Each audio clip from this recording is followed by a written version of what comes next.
Oh my gosh, it's another frenzy. That's right. I'm really excited about this tonight, guys, because we've been waiting to talk about Kevin Costner's Robin Hood, Prince of Thieves for ages. And Wait. now here we are. I was going to talk about Men in Tights. Oh yeah, Men in Tights. Sorry, I got thought mixed we up. meant the Russell Crowe Robin Hood. Well, I've just been watching a lot of Kevin Costner movies lately, and I just thought maybe we could like move from Men in Tights to Russell Crowe and just spend a lot of time with Prince of Thieves. Maybe a little Waterworld sprinkled in. Maybe Waterworld. Just little postman popping in Little postman popping in. Mm-hmm. Kevin Costner's greatest hits after that. Anything where Kevin Costner has to do an accent, I'm in. Oh, he's so good at that. His accents are spectacular. Oh, on point.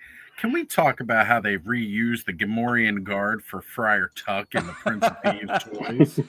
Can we talk about how when I was in your area a couple of years ago, Oz, and we went to that amazing store. What was that store called?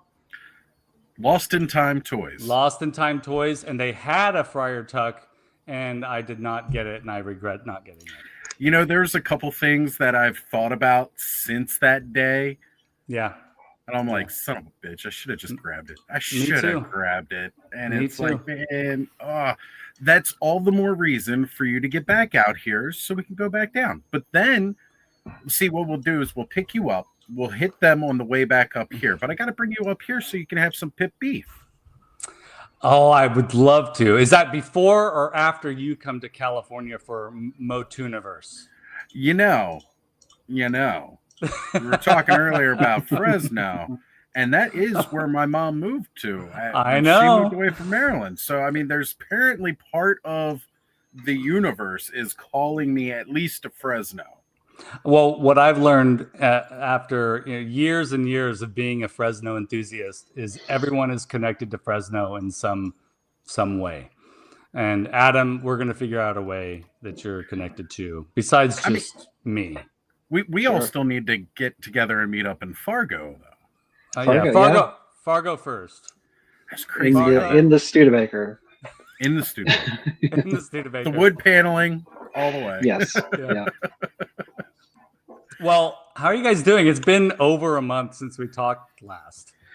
God, it really has been. And I, of course, have always missed you guys because I used to love doing this every Thursday. And I know we've all got things going on, and once a month just works out better for our schedule. But I appreciate it so much when we can all get together and just hang out and nerd out for a couple hours. Me too. I always get a little nervous before each frenzy. I just do. That's just the way I am. And then as soon as I see your faces, I'm like, oh, okay, yeah, I'm at home. We got this. We got at home. This. Yeah. Right. Yeah. You know, going live every Saturday, and it does not fail. Before doing a frenzy show, I'm like, oh man, are we ready? Do we got this thing going? Because I use the term very loosely. The frenzy tends to be a little more structured than you know. It's always just a little bit of a, so it's great. You can't be freewheeling all the time. You got to have a little bit of structure, but it's good to be freewheeling too. I tell you what, it makes it a little easy. Yeah, it does. We have a lot of people in the chat, and I wonder why. We're going to be talking about some really, really something very, very cool tonight, and it's good to see people are coming around for this. Yes, it is. It's a lot of Kevin Costner super fans. That's right. I didn't even know Waterworld was that big of a flick, but he's working on Waterworld 2. Oh my gosh! It's just him in his in-ground pool. It's him hanging out in Malibu at his amazing mansion. Wait a minute. We've got somebody almost as famous as Kevin Costner who just jumped into the chat here. Who? Bobby Dangerously is here with us asking, is this show live? What happened to the handsome guy you had on here? Oh, I don't know. He thinks he's too cool for us. Bobby, we miss you. We do miss you, brother. But thank you for at least tuning in and dropping in the chat. But yeah, definitely. It's not definitely. I did send I did inform Sean, of course, because we all chat about this stuff before we do a show, and Sean might pop in a little bit later, fingers crossed. But if not, man, we miss Sean too. But I invited Dolph Lundgren again. You invited Dolph? It's a reoccurring thing, I've been doing for the last 3 years, is just inviting Dolph Lundgren randomly to episodes of The Frenzy. I'll let you guys know if he ever responds. Whoever runs his IG account sucks. I think. Does it have the little blue check mark next to it? It does, and they have never seen a single one of my messages. Well, I'm going to start messaging Kevin Costner because I'm really serious about this. We got 25 people here watching, ready to see some Kevin Costner. Who knew? Right? Well, I mean, so have you guys been all right? I mean, what's new in your worlds? I mean, Adam, you just had a birthday. I did, yeah. I 27 comes around only once in your life. That's so right. Yeah,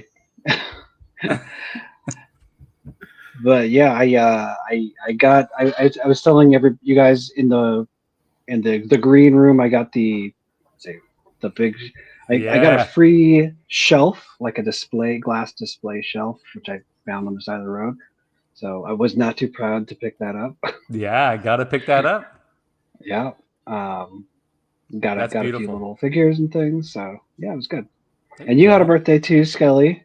Yeah. And you had some cool stuff. Oh my gosh. Can I just do a little show and tell? I know you. Yes. You commented, Adam, on my video. But man, I have been coveting this for so long. And it's open, so I can just show you all. If you haven't seen the video I did on this, but I mean, when these first came out, I'm a big fan of the reaction figure Masters of the Universe line from Super 7, but look at these gorgeous babies. Oh my gosh. Beautiful. I just love this so much. But yeah. That was one of the things I got for my birthday. So, well, that is definitely awesome. I got that from my pal Mark, who's a co-host of Cambridge and Michonne podcast that I co-host with him. So yeah, I agree. Yeah, man, that's awesome. Well, you know me, I'm crazy. I'm always out there trying to get whatever some new stuff is. Very heavily into the 4 Horsemen Mythic Legion. Yeah. I've almost given up on finding good things at retail because it's not in my stores. I can never find anything in stores. Boy, and you know what? Ziggy and I were out a couple weeks ago. Ziggy. We walked around. We were looking at different targets, just popping in, seeing what they got. Mostly it's the same stuff, but this is that time of the year they do the resets. So you kind of get a little hopeful. Mm-hmm. Just a little hopeful. And while walking around, I managed to get this guy in the wild. That's cool. Of course, he's all blared out because of my light, but yeah. I've got the Motu X Thundercats Lion-O. Hey, he looks good in person. He really does. I took off all the armored pieces. Okay. Right. Took off all those because I want the Thundercats to just look like the Thundercats popped up in Masters Universe. Of course, I've got some idea to use the spare pieces that came with him. The only thing I didn't like was this. So instead of the claw shield gauntlet being like a glove that fits over top, kind of like Terror Claws or something like that, they make it as a hand. Yeah, again, the light's glaring it out. But there's a little peg in there, and it goes into the hand. And then it's just this very thin piece that comes up the side.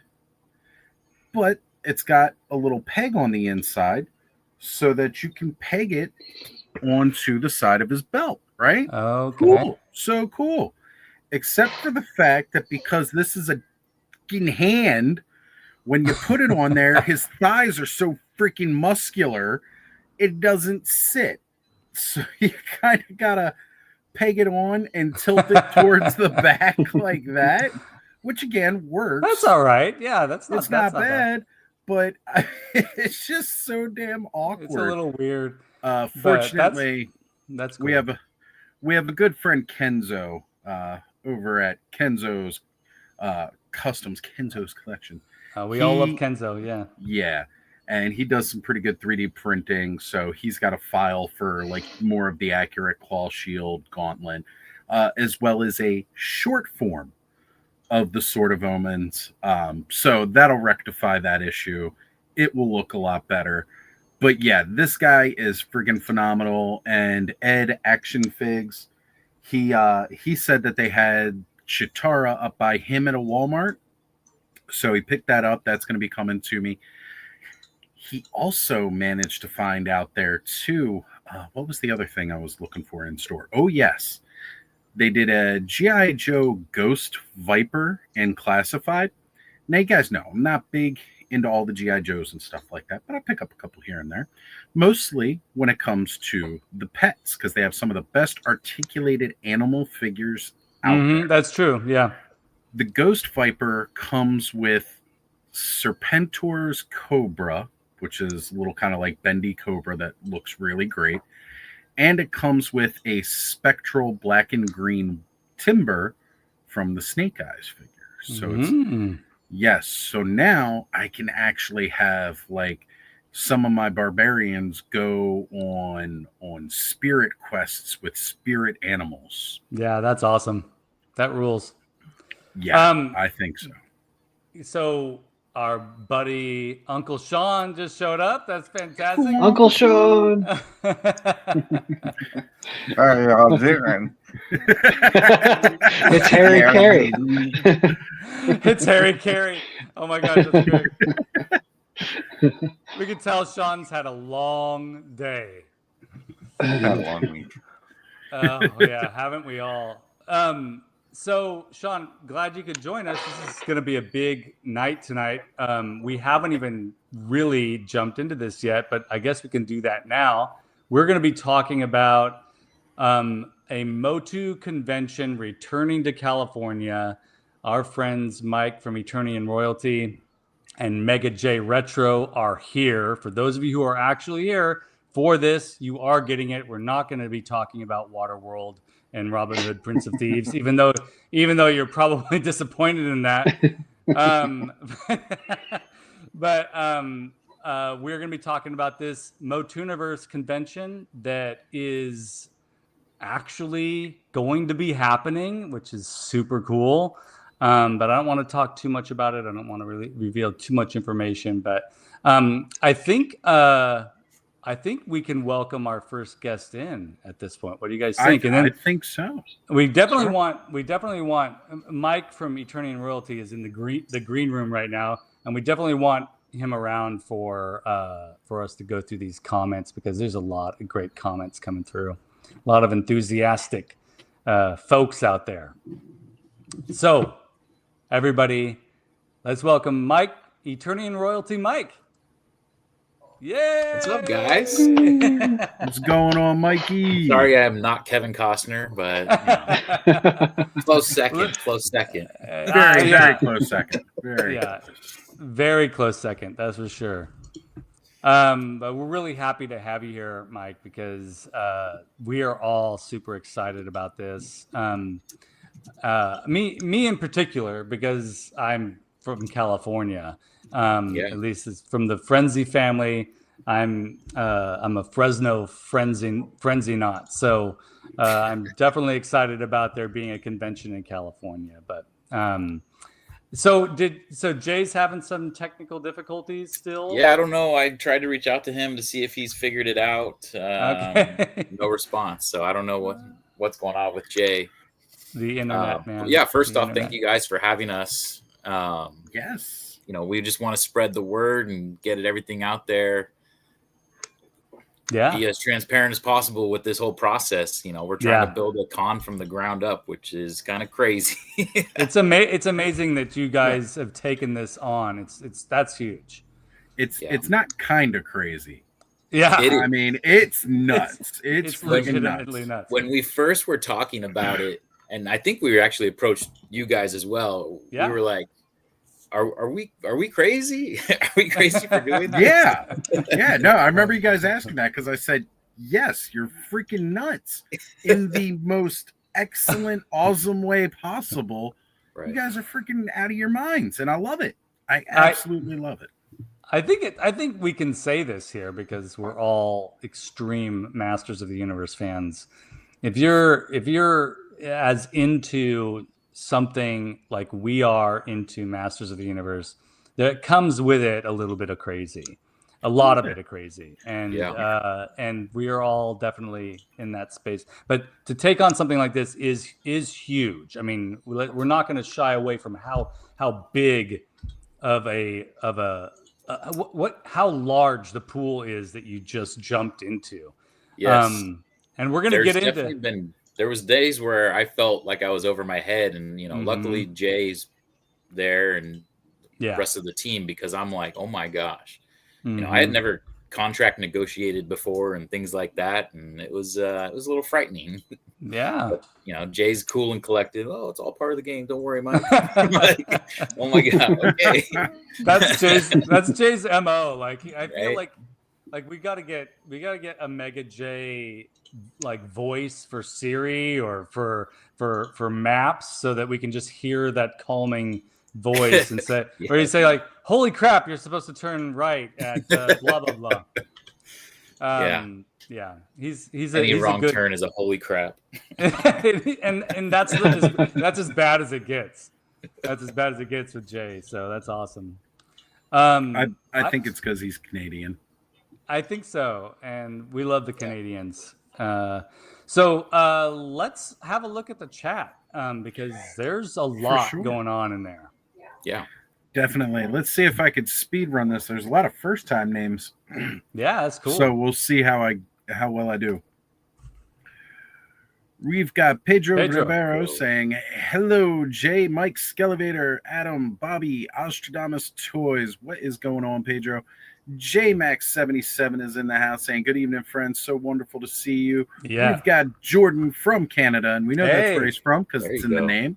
The Cobweb Collector saying, "What's up, peeps?" All right, Cosplay is here. I'm in here waiting to have the Motu content injected into my veins. It's gonna happen.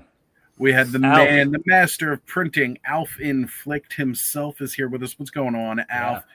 We have Hector, and forgive me if I mispronounce anybody's name, Caceres in the chat saying, "I'm here." Yeah. All right, Hector.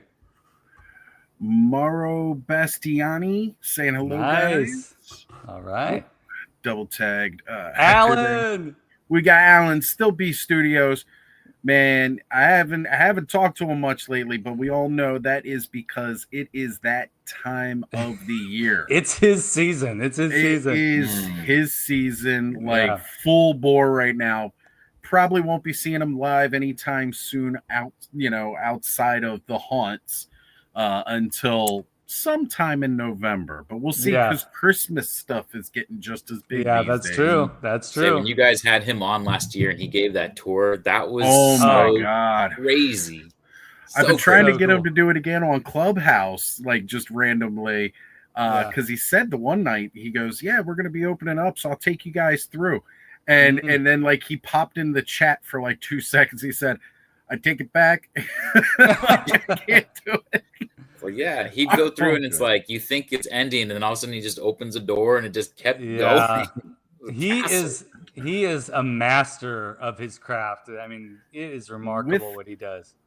Without a doubt, it is so cool. He literally, again, I've said this time and time again, he has the best freaking job in the world. Yeah, he does. He really does. All right, we've got Brandon Paul in the house saying, "Any news on possible new 87 Masterverse movie figs?" Not since what we've seen last SDCC wise. I haven't seen anything out of New York Comic Con. Nothing yet. We got Snell's World saying, "Robin Hood, Prince of Thieves, minus a few historical errors. I prefer the Executioner outfit, I think. There we go. Yeah. Ron. Ron Embry is here. We already pulled him up. We're going to give another shout out because we got Bobby Dangerously and the wonderful, it's somebody else's time of the year as well. That's right. Duchess of Darkness. Yes. Definitely been posting all the scary, spooky stories and goes for a premiere every Wednesday night. Make sure you guys check out her channel, especially if you want to get in the mood for the spooky season. Oh, so good. If you want the spooky season to continue all year round, subscribe to Duchess's channel. Which I do. Yep. We've got Vincent Lee in the house. I hope I pronounced this correct. And we have Dave Sinelli saying Motu all the way, Saturday and Sunday. Yeah. All right. That does it for everybody. I've got starred here. Let me jump back over to the regular chat, see if I missed anybody as I unstar these comments. All right, let me jump back in. We got Play the Motu game in the house. I just saw that. That's all right. That's cool. I haven't played has anybody played the Motu game yet? Because I have not. Not the beat 'em up. No, I haven't had the chance, but I can't wait to get it. Yeah, I'm excited to try that. I love those old school arcade beat 'em up games, man. They were great. Oh, heck yeah. I got it right. All right. Nice. Okay. Look, I really, really do appreciate when I get people's names right because I never, ever think I'm pronouncing them correctly. So I appreciate it. Yeah. It's tough. It's tough. My real last name is Zerigian, and it's got a D followed by a Z and then a bunch of other letters. And it's so hard for people to say. So I have a deep appreciation for you doing that, Oz. It takes a lot. And you try, and we're going to get it wrong sometimes, but you got it right tonight. So that's awesome. Without a doubt. Now, I see we got 34 people watching right now. Yeah. I'm on the Skellyvator channel. I only see 5 likes. I don't have everybody's channel pulled up because I'm not sure my computer can handle having everybody's channel that this is streaming on right now. But guys, if you can, make the rounds to each one of the channels that is streaming this now. Yeah. Jump onto the different links, hit a like, hit a subscribe. Yeah. And the Motuniverse YouTube could really use a good little boost if you don't mind. Yeah, for sure. Definitely. So we definitely need to make sure that's happening, guys. We need to get everybody around, get all the subs. And honestly, the Motuniverse YouTube page is really where you're going to end up getting a lot of those updates as news reveals. So you're definitely going to want to be subscribed to that channel. Allison Troy has made it here as well, saying greetings. All right. Hey, what's going on, Allison? Yes. So I'm going to try to grab some links here in between while I can, just so we can drop those into the chat. Yeah, thanks, Oz, for doing that. Sure thing. I should have done it before we went live. Well, I think we can probably. I know Adam and Sean and Oz have probably a ton of questions about this, and I certainly do for you, Mike. But we've been in on some chats about all this whole thing, and so I know a few details, but I'm fairly confident our audience is really interested in where this is. But I think a good place to start might be, what was the impetus? Like, what got you in particular? And it'd be, when Jay pops in, Jay can provide his feedback too. But what got you interested in thinking about this stuff and bringing a convention back to California to begin with? I mean, if I'm being completely honest, it was the lack of a convention once PowerCon had left. Yep. It, like, when PowerCon moved to Ohio, felt like there was a hole in my heart every year during that time. It's tough. That was my favorite convention. I had been going every year since its conception was in 2011. I had gone every year. Some of the best times I had in my life were at that con. Like, I was having some amazing moments, meeting amazing people that created the stuff that I love. Yeah. And when it left, I really looked into trying to get out to Ohio and the cost and everything like that. And then finding out it wasn't going to be Motu centric was kind of crushing. Yeah, it's hard. So late night, one night, I was sitting around and I started, thinking about okay, if I were to make a convention, what would I want? And so I went on Kickstarter of all things and started writing down things and laying it all out, because again, I had no money to start a convention. And so I laid it all out, and I actually submitted it like that night, like literally within probably 2 or 3 hours of writing stuff.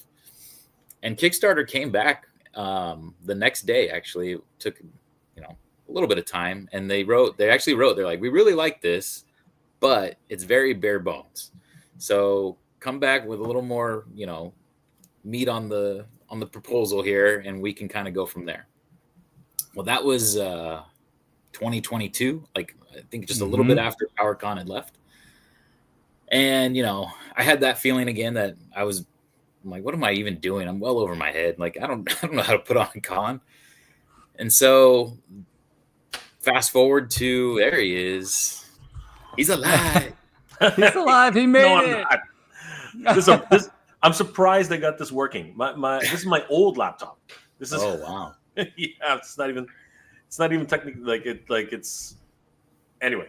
Well, you're here. What's up? You're here, really so it's working well enough. So first, really quick, Jay, it's great to have you back on the Frenzy. It's been a while.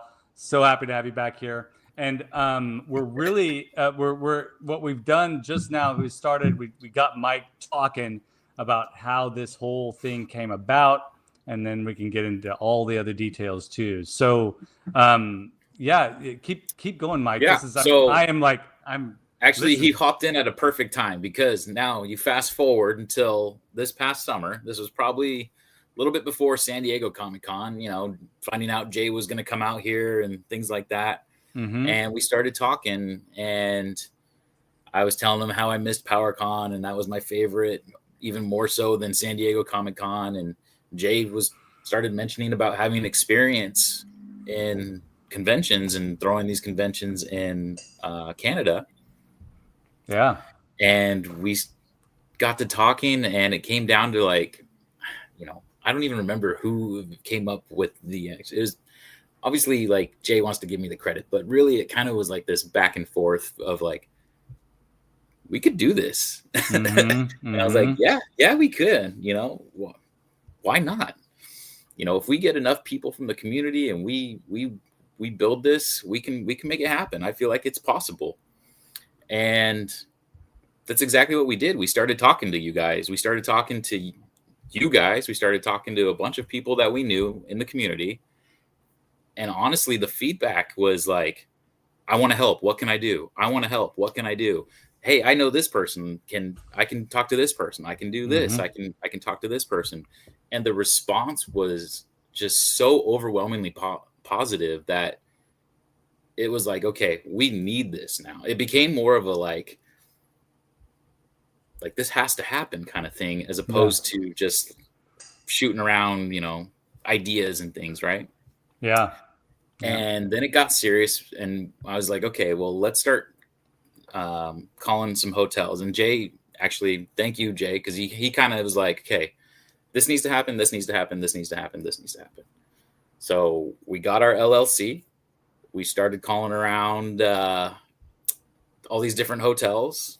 We've narrowed it down to certain ones. And the crazy thing was, and that's, what I was talking about earlier with the contract negotiations getting a little crazy, and Jay's over here just this is the game. Don't worry about it. And, we got a lot of support back from the Torrance Marriott Hotel, which was the former, obviously they have a lot of deep roots with Motu. Yeah. And they felt very wanting and inviting. So when it came down to it, we were able to reach an agreement with them. And here we are. And now it's okay, again, Jay and I are not rich folks. So we started bringing it to you guys. Well, what's the best way to fundraise? And it seemed like, from what the response was from everyone that we've talked to, was Kickstarter kind of brought legitimacy to it, right? Yep. It's going to bring, people don't want to just go on a website and click a button and not know where that money's going. But with a Kickstarter, everything is laid out for you. It's kind of a secured site where you're putting your credit information. And yeah, that's where we're at. We're looking to raise some funds. The more we can raise, the more kind of fun we can have, is what I'm feeling of it. So I'm really hoping that we can really be successful with this campaign, and kind of just, the sky's the limit, honestly, with what we can do. So real quick backstory for me, like I've never been to San Diego Comic-Con. I watched PowerCon from a distance. The very first convention I ever took my daughters to was PowerCon. And it was the very first convention I ever went to, besides like little tiny things in weird corners of the Central Valley of California. And it happened to be the last one in California. And I just fell in love. I mean, the community, it was a good one. It was so good. And I got to see, I got to meet the Dooch, from Legends of Grayskull podcast, Sean's partner over there. And like in person, because we had chatted before, and it was nice.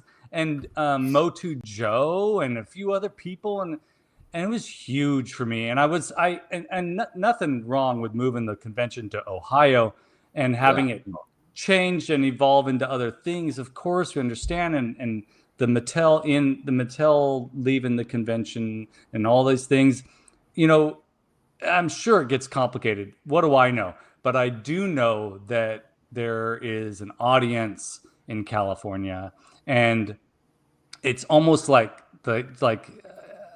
it definitely felt like a big vacancy for me, not having a Motu presence in California that we could.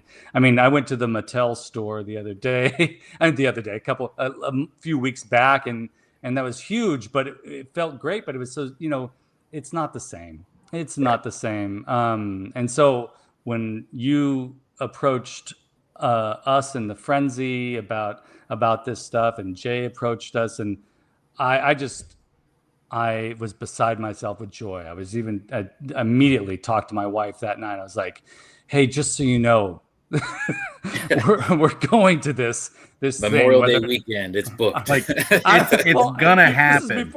Before there was dates. Before there was dates. Before there was a name. Like none of that had been hammered out yet. I was like, we're going whether it's happening or not. Yeah, when you guys first said we're trying to throw this together, we just need some help, and like, in all seriousness, yeah, Skelly and I are crapping our pants like, holy shit, you know, because I mean, I never got to experience PowerCon when it was on the West Coast. Yeah. I did get to experience it here when it was in Ohio. Mm-hmm. But it definitely was not just it was still pretty Motu centric. I mean, one of the coolest things is that like the vendors that were there, if they had a con exclusive, it was kind of Motu themed in some way. There was the Animal Warriors, the Kingdom had Tanager, which, it was their big general gorilla figure, but he was painted up like he was, Beastman colors and stuff like that. They also came out with another figure called Felonious that's out of a more recent wave, that's painted up in a specific blue and orange color scheme that I suspect was a pipeline for another PowerCon exclusive. We just hadn't had that presence of PowerCon. But again, it was a very different experience because there was a lot more indie toy companies involved with everything. It wasn't as Motu centric. There's the man, Kenny. What's going on? So there's this void that needs to be filled. And even though it's a pain in the butt for me to try and get across country to California, in all seriousness, I feel like that's where it needs to be. That's where Mattel's located. It just makes sense. That's where the roots of this are. So it's important to have that. Yeah, for sure. Yeah. The fact that you guys managed to get the Torrens later as the venue, that's just so like, good. Well, now, isn't that interesting? It's a funny situation because Mike did all the legwork. I'm not available. You know, I don't live in California. Yeah, I'm freaking Toronto, Right. right? So it's a testament to Mike's ability to get things done, because there's no way. Like normally, I'm used to just making these calls and getting the legwork out there, but it was all Mike. Like he was the one making the calls. He was the one dealing with the hotels and my days off. Yeah, man. Right. But and we actually were leaning towards another hotel entirely. The rent was cheaper. The location was it was right off the highway. There was a lot of pluses, right? Food everywhere. And it was one of these things where we were like, okay, we like this place, but we realized really quickly that if we went with this place, we would outgrow it in the first year. Like it's not that wasn't even a question. Like there's the room for growth was just not there. So we said, all right, well, why don't we go back to the Torrance and see if we can make a deal with them. And it was just one of those things where it's like, yeah, we have several other tenures, right? We have other bids, but we really would like to work with you, right? And to their credit, they did a lot. They came down a lot. They wanted to work with us, and I think it was because of the great relationship that they had with PowerCon that was yeah. If it wasn't for the fact that they knew the type of crowd that was going to PowerCon, that they were very friendly, that it was more like a community, like a family, and that everything was very close knit. If it was just like, because I've been doing this a long time, and I know how just regular conferences work, right? And oftentimes you're just dealing with bigwigs who don't give two rat's ass. Like they treat the staff poorly. They want things done immediately. If things don't go their way, they complain. You know what I mean? Like these things happen with corporate events. Mm-hmm. Whereas when you have a community based event, and when we first approached them, actually, in truth, we didn't tell them what we were doing. We told them that we were a community art event. Yeah, community artist event. Yeah, I think they saw through that really quickly. Yeah, yeah. I mean, it's not untrue. It's not. Yeah, that's exactly what I said. Yeah, well, there's going to be art there. Yeah, but I think our second communication with the Torrance is, yeah, we like Comic-Cons. And we're like, oh, that's interesting. So I think that they figured it out really quick, but I think it has a lot to do with our email addresses. I think that tends to tip them off a little. That's geekproud.com. Yeah, that's a good giveaway. A pretty good giveaway that this is a geek culture event. So I did want to pull the post up here. Go ahead, Jay. I just wanted to make sure people could see. Yeah. We've been it's been a long road. But the thing is, we say, Mike, we keep saying that, but it's only been 3 months. I was gonna say it feels like it's been forever, but really it's gone really fast. Things have moved very quickly, and as they need to, because to be honest with you, we just don't have enough time. But to everyone on the team's credit, like everybody's been throwing the hat in. You know what I mean?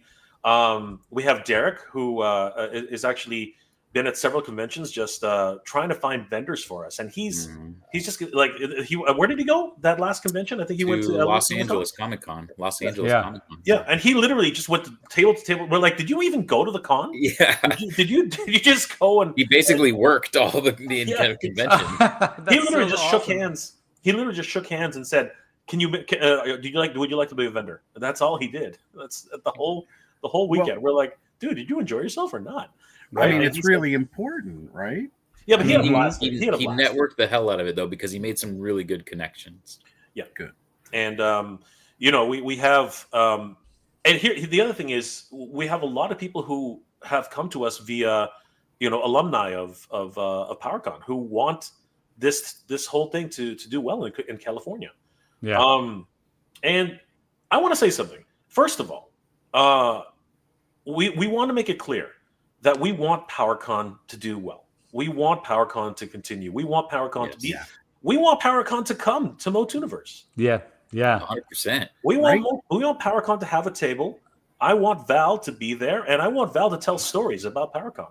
Yeah, definitely. I mean, I think want about what an awesome I want a panel that would be. I'm putting it out there right now. I want Val to come, have be a guest at Motuniverse and just like sit down and recant his experiences on how the Marriott was, how it was to build from nothing, right? What ends up being the mecca of Master Universe. Yeah, you know what I mean. That's why I wanted to go. Right. That's why Oz and I we talked about it for months. Right. Yeah. How do we get there? What do we do? Yeah. Right? And I just kept hearing legendary stories about PowerCon. So, a lot of people have asked, are you guys trying to replace PowerCon? No, we're not. No. We want Motufest to be huge. Well, we want Motufest to be huge. We could say it like this, right? Let's just put it out there like it is. No one can replace it's impossible. PowerCon. Impossible. That is an impossibility. The amount of passion that went into it, the people involved with it, you can't replace it. But can you make something just as awesome? I think so. I think there is a space and a need for it. Now, I brought up Alan's comment here. We were joking a few minutes ago about there's going to be plenty of art there. Mm-hmm. If you guys have not seen, Alan has been building. I have seen the Snake Mountain. I know you had, Mikey. You've tuned in. Epic. So it's like a 28-foot tall Snake Mountain. Now, every time I bring this up for Alan, it gets bigger every time I talk about it. But in all seriousness, this thing is huge. We're talking at least 7 or 8 feet tall. Let's say there's like 30-something different rooms going on, right? It's like the Disneyland Hotel of Snake Mountains. It's really amazing. Is. And it is amazing. To Alan's credit again, Vine Jungle Figure Factory is also still B Studios. Yes. He has the space to build something like this. Yeah. But he has specifically made it so that it can be placed on wheeled dolly kind of thing so that it can be moved around. And he even said early on he would love to take it to shows and show it off. Now he has been working on this thing on Clubhouse multiple times, every time we're talking about toys, he's buying other toys, not because they're even Motu related. He's buying them and working them into, well, this is going to be one of the henchmen for so-and-so, and they're going to be hanging out here. There's Dragon's Nest over here, and he got this. Like, Alan has just... Yeah, it's mind-blowing. Coolest... I can't even call it an actual diorama, because dioramas, in a way, and a lot of times are fragile. He has been building this thing to be played with. It's a play set, yeah. Right, like, it's for real. So, guys, if you need to fill at least like a 12-foot by 9-foot space anywhere. Just drop the dimensions in the chat there. Right? Yeah. I was going to say, Alan, there you go. 10 foot amazing. By 17 foot Snake Mountain. And Skelly, I know you have done some impressive Snake Mountains, but I don't think there's anything quite. Mine's like 4 by 5. It's like nothing like 10 by 17. Right. Yeah. So yeah, guys. Epic. For sure. I can't think of a better place for Alan to actually show that off than Motuniverse. So that'd be amazing. Well, it's going to be this Motuniverse is going to be an amazing showcase for Masters fans as well as other kinds of vendors, right, guys? I mean, you're going to have artists that make Masters stuff. You're going to have like independent toy makers, ideally. So the sky's the limit, really. Yeah. I mean, and we're not even just trying to, like, obviously it's going to be Motu centric, but we want Thundercats to be represented there. We want Silverhawks to be represented there. All those 80s cartoons, honestly. It's kind of why we stuck, and what really stuck with me about the name Motuniverse was it had that tune, and it's celebrating cartoons, right? So it kind of, that was what really stuck with me when coming up with the name. Yeah, for sure, definitely. And just think about the level that Mattel themselves has gone to incorporate some of those other franchises into Masters Universe now. I mean, on my wish list when they were started bringing Masters Universe back, I did not have Motu crossing over with the Ninja Turtles. That was not on there. Right. Thundercats and Motu has been on that bingo card since I was a little kid. We got comics, but we never actually got figures. So this is awesome. And now, even again, before Mikey, you showed off, you got, you know, the Bumblebee Man at Arms. Like, you know, the one I didn't even know I ordered. Right. We're getting what the hell? These crazy I swear, I thought I ordered Skeletor, but I somehow ordered Man at Arms. This is hilarious. Like Mike was like totally, you know, backhanded comments on so many of these Transformers. Just like I've been open about it. I've been totally like Transformers need to transform. And Mike is like, I don't know. I'm the same way with you, Jay. I don't really like the Bumblebee, but the Metron was cool. And all of a sudden, Mike's got a freaking Bumblebee. Like, yeah, whatever, Mike. This fake. I swear, I didn't mean to order it. I swear. We were just talking about it last Saturday. We came to the agreement actually that we think out of all of them so far, the Bumblebee Man at Arms actually looks the best. I don't know if it's all the hard lines of the Autobot portions or the Transformer portions. Like for me aesthetically, the Man at Arms Bumblebee is doing it for me better than the rest of them, but I still feel that, like, come on, transforming Masters of the Universe vehicles. That's what we need. Yeah, I saw online someone had posted pictures of illustrations or AI created like Land Shark and Battle Ram Transformers. Like, right? That's a no brainer. That's a no brainer. Seriously. Yeah. It would have to come from Hasbro's side. Which is Hasbro will not allow. I'm pretty sure about this. I'm pretty confident in saying this. I don't think Hasbro will ever allow anything to actually transform if it's not with them. Right. I don't know, because Nacelle's doing the official. Nacelle's doing those official the mask toys. Oh, no, yeah. That's a different, and it's not Nacelle. It's but it's the Loyal Subjects. Is it Loyal Subjects? I thought that's not Transformers though, right? That's no, Cameron, right?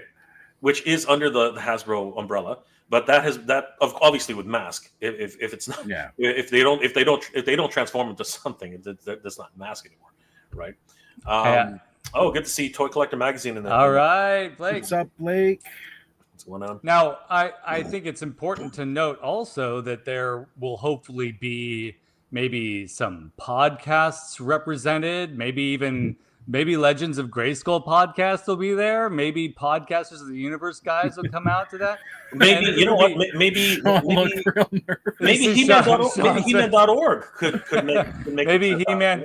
And I was gonna say, like, imagine a world where you get constant Battle Ram blog narration and history while you're like imagine the Adam narration. You could put headphones on and walk through, and we'll have some like elevator music behind, and I'll just like a really quiet voice. You're preaching to the choir. I'd love that.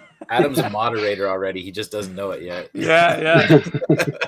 We want everyone to come down. Honestly, we really do. And you know what? For everybody who can make it down, we're planning on a lot of different things. Like one of the popular things to do right now is the lobby swap, right? And I think that's huge. I think that we should definitely incorporate that. Like just take over the lobby and people just start swapping toys or whatever. Yeah. Or what the other thing is really popular is just the room swaps, right? Those are like if it's possible, if a whole floor gets taken over, people just start going to each other's rooms and just like do that fun stuff where and things have been discovered in room swaps. You know what I mean? It's been absolutely crazy. And that's the hope and the dream. But what I really want to do at the end of the day is just meet the people who really we're all digital friends, right? We're all friends, but it's only a handful of us who ever become real friends. In terms of like a big handshake, a huge hug, right? When Oz and I met, the first thing we said to each other, well, I'm not sure we can say it on this channel, but we reenacted Predator. We'll allow it. We'll allow it because it was a momentous occasion. It was. It literally was, you son of a bitch. And that was I could probably bring it up. I got pushing too many pencils. Pushing too many pencils. It was freaking crazy. Like, it's great. But I actually can say, with the exception of Mikey, I have met and shook hands with everybody on this panel. And that's not something you can say quite often with these bigger panels on here. So now this has to happen because I got to get to California so I can meet Mikey in person, especially since I have him pushing over Hasbro employees for me in San Diego. Get out of the way. Get out of the way. Ostradamus Toys Live. I would love it. I would love it if we could, have a podcasters panel, where everybody... Definitely. Everybody comes to a single panel, and it'll be crowded. It'll be like 60 people, I think. But it'll be 60 people on the stage and like 5 people in the crowd. But it's gonna be fun no matter what. You know what I mean? Like it'll be so much fun, right? It would be epic, is what it would be, and I agree. It would be so amazing to be able to hug you all and high five you all and just talk face to face and celebrate Motu with you all. We feel as fans of this amazing brand, this amazing IP, it's like you're right, Jay. We don't really get to see each other in person. It's because we're all over the place. And this is another way to be able to do that. Ace, how's it going? Ace is in the house. And Bobby says it right here. 3 years of talking, I know. but not to have met in person. Yeah. One of the biggest things we want from the community is suggestions. Like, it's been so invaluable having a team and basically everybody just throwing us ideas. You know what I mean? Like some are great, some are impossible to do, which would be incredible, but they're just impossible, right? But it's amazing what some of them are impossible, but then you can work around them. You can do different things. Like actually, Skelevator, somebody today told me they would kill for an original Snake Mountain set, right? But not Snake Mountain. They want the jungle mountain set. And they were like, I wonder who can get to do that. I said, reach out to Skelevator. Skelevator will do it. Right? I was going to say, I think that would be. That would be amazing. I would love that kind of a project. And I will say this: my Castle Grayskull will be there, so there's that. I would, of course, be willing to take on any other projects too. So this is what we were thinking in a lot of ways, Skelly. Nolan, it's official now. Oh no! It's in the house. We are officially Toy 2. Now it's fun. Yeah.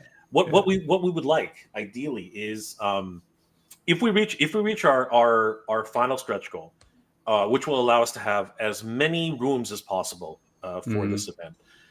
We were really wanting to have an entire room of dioramas. Oh yeah, just the community bringing in their dioramas and showcasing different areas of Eternia that normally you just don't see. Yeah, right? Like this was an idea that Tom came up with, and actually not just Tom. But Tom was the biggest proponent of it. But there are a lot of people on staff who are basically like we want to see because apparently there was this legendary, and I've seen video of it. I know where you're going with this. You know what I'm talking about, right? There was a legendary exhibit somewhere in California. Heavenly. Right? Yeah, heavenly. They were like that big. It was crazy. Right? No, there was this walkthrough that would go in in malls. Right. Yeah. It was right around the time that the Eternia playset came out, and it had Snake Mountain, Castle Grayskull, the Eternia playset, little caverns that would light up. There was narration, and you walk through. It was guarded by plexiglass, so kids couldn't touch it. One of the most amazing advertisements ever created. This giant, beautiful walk-through diorama. Yeah. If we had a room like that at Motuniverse where a lot of artists are contributing to this space that you can walk through, like a movie set. I mean, that would be amazing. This is the call out to the creator community. Yeah, absolutely. The 10-foot by 17-foot Snake Mountain already. Oh, yeah, already. I mean, we got one on lockdown. The reality is, and I've seen like over at Applejacks in Ohio, Oz, you might have already been there. They have a 6 foot scale. Sorry, a 1/12 scale Eternia on display on the front. Oh, of the that's store. amazing! Yeah, that's amazing. It's freaking ridiculous. It is absolutely monstrous. Like I thought Eternia was huge. This thing is gigantic, Yeah. right? So it's one of these things where there are creators out there who are just doing incredible stuff, and we want to showcase that. Yeah, right? definitely. We want this to be one of the biggest things we want for this is to have the creator community really get focused. You know what I mean? Like, heaven forbid we should get like Hordak MX to make the trip up. You know what I mean? Yeah. Like guys who are just doing incredible customizations and everything like that, right? But that's not there's so many out there, right? And this is how you get discovered in a lot of ways. A lot of people just sometimes just go to these events, and all of a sudden they're talking to Mattel, or they're talking to Mondo, or they're talking to somebody. Yeah. Right. Yeah. So it's a great opportunity for the community to really gather around this and have fun at the end. Absolutely. Yeah. So Thanos is saying he's down to bring his Hell Skull. So right around the time that Origins was just coming around, and in those first couple waves when we got Anti-Eternia He-Man, Thanos went and actually created his own Hell Skull. That's awesome. To be used, and it's fantastic. It was one of the creepiest things watching him build, because he took like a baby, the doll face, baby head, and put that in there and all so like good. that. But I mean, it should be creepy as hell. It's Hell Skull. Right. And then he proceeded to also get extras of a couple of figures, dye them all black and give them red accents. So he had his he put bone wings on the sorceress. That's so good. So good. So great. So having displays with that kind of stuff set up, and Sean can attest to this, as he's been to Legion's Con as well. Legion's Con, from what I know of the history of it, started out as an art show. Mm-hmm. And then kind of evolved into that. And Sean went there a couple times, and I went there last year. I mean, the amount of artists that you see in that place within their craft, it's insane. The amount of creative people within these toy communities making their own figures, making their own dioramas. It's outstanding to see. And yes, to get that on display in one place. And Jay, you were at Legion's Con last year looking at those. 100%. I want to somehow bribe, or somehow like just do something where I can convince Mr. Home Arcade to lend us Eternos. I would love to see Eternos on display for everyone to see. Yeah, the actual palace. That is just that thing was massive too. Yerko and everybody who contributed to that. I mean, like it was absolutely. Yeah. Oh, there's Bud. Hey, Bud, what's going on, brother? All right. Eldor, I know Eldor's on the other side of the world, but I would love to do a live stream with Eldor. His crafts are incredible. I mean, he's doing amazing stuff. Yeah. You guys were talking about that original Jungle playset. So far, I only know of one person who's actually made one. Yeah, and Eldor. That is Eldor. Eldor went through and made his own, and so I mean, yeah. We can if Eldor can't make it all the way over to live stream California, a live stream talking about his craft from streaming in all the way from Eternia and showing us all the stuff that he's doing. That would be amazing. I'm totally down for any of that. Like, anybody who can't make it, I would love to do a live stream. Like, I think we can at least mention this. We've been thinking about guys like Axel and what's it called? Fetch, Francisco right? We've been thinking about all these guys, and obviously, all the budget right now is going to go. Like everything we're doing right now is going to the hotel. Like that. That is literally what's happening right now. Yeah. But if there is for like after all the tables are done, after all the exhibitors have been secured, and everybody's maybe the early VIP, maybe the early ticket sales or whatever. If there is budget to actually start bringing people in, we'll consider it. But the reality is that those who can't make it in person, we would love to do live stream interviews and phenomenal. Just what I really want is for people who are part of the Motu community, who's given so much to the community, like Axel, like Francisco, like Eamon, right? Eamon, all of them. I would love for them, if they haven't already, because I'm pretty sure they have, but I would love for them to see the love and camaraderie that we have here in North America for those guys too. You know what I mean? Because they have fans all over the world, right? And it would be so great if they could even in some small part, partake in that, right? So it's just we're only a small convention, man. Like that's what it's going to start off at, and hopefully it'll get bigger, right? Like it's just baby steps, baby steps, exactly. So I'm also giggling here. I'm keeping an eye on the chat, and you know what I love? The frenzied here has just like, honestly, and maybe it's because it's that time of the year again. I just watched Rocky Horror Picture Show again not too long ago, but it seemed like we had this whole Rocky Horror moment here, like, Allison popped up, everybody saying Allison, and then Allison shouting out everybody. Yeah. And then it's just bouncing back and forth. I love it. Everybody. I love it. Thank you all for being here again. Make sure you're hitting all the channels that this is simulcast on, subscribing to everybody's channel, hitting the like button, because we're trying to spread the word and get as much awareness out as we can about this. It's the only way this is all going to happen. You guys. And Bud said donkey. Well, donkey. Here's the one thing I want to ask. Sean, Adam, Skelly, Oz, Mike. I guess all of us have been to at least one PowerCon. I'm guessing, like at least one. No. Yep. Yeah. I've been to two. Sean, you've never been to a PowerCon. Wow. Okay. He missed out on Ohio. But you've been to San Diego? You've been to any conventions, like Legion's local conventions at all, or Legion's Con? Yep, been to Legion's Con and Baltimore Comic Con for the most part. So okay. All right, so Legion's Con is very much Legion's Con is exactly PowerCon, but in a different vein, right? Yeah. It's the same different IP. The same camaraderie, the same feeling, and of course, it is the Four Horsemen who basically brought Masters of the Universe back from the dead. I mean, this is just the truth, right? Twice they did that twice. Yeah, twice. Exactly. Yeah, exactly. Twice they did it twice. Let's be very clear about that, right?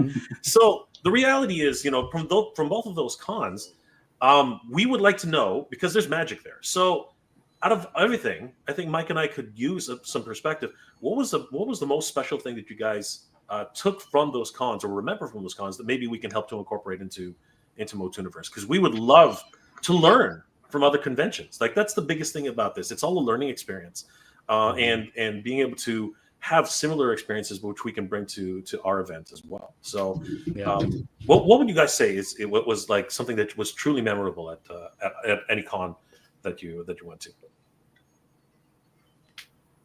Wow, that got really quiet. Well, I'll jump in and start saying. I really. Sorry, Oz. Go ahead. No, by all means, Skelly. I'm excited because Sean has had an experience that not many of us have had, and that is visiting Four Horsemen Studios, and I think maybe Sean can speak to the idea of being able to see what toy companies create, like independent toy companies create, and having that type of stuff on display and what kind of impact that has, because, it'd be great to have, representation of Four Horsemen or other small or other independent toy companies. Sean, maybe you can speak to the feelings that gave you seeing those sculpts.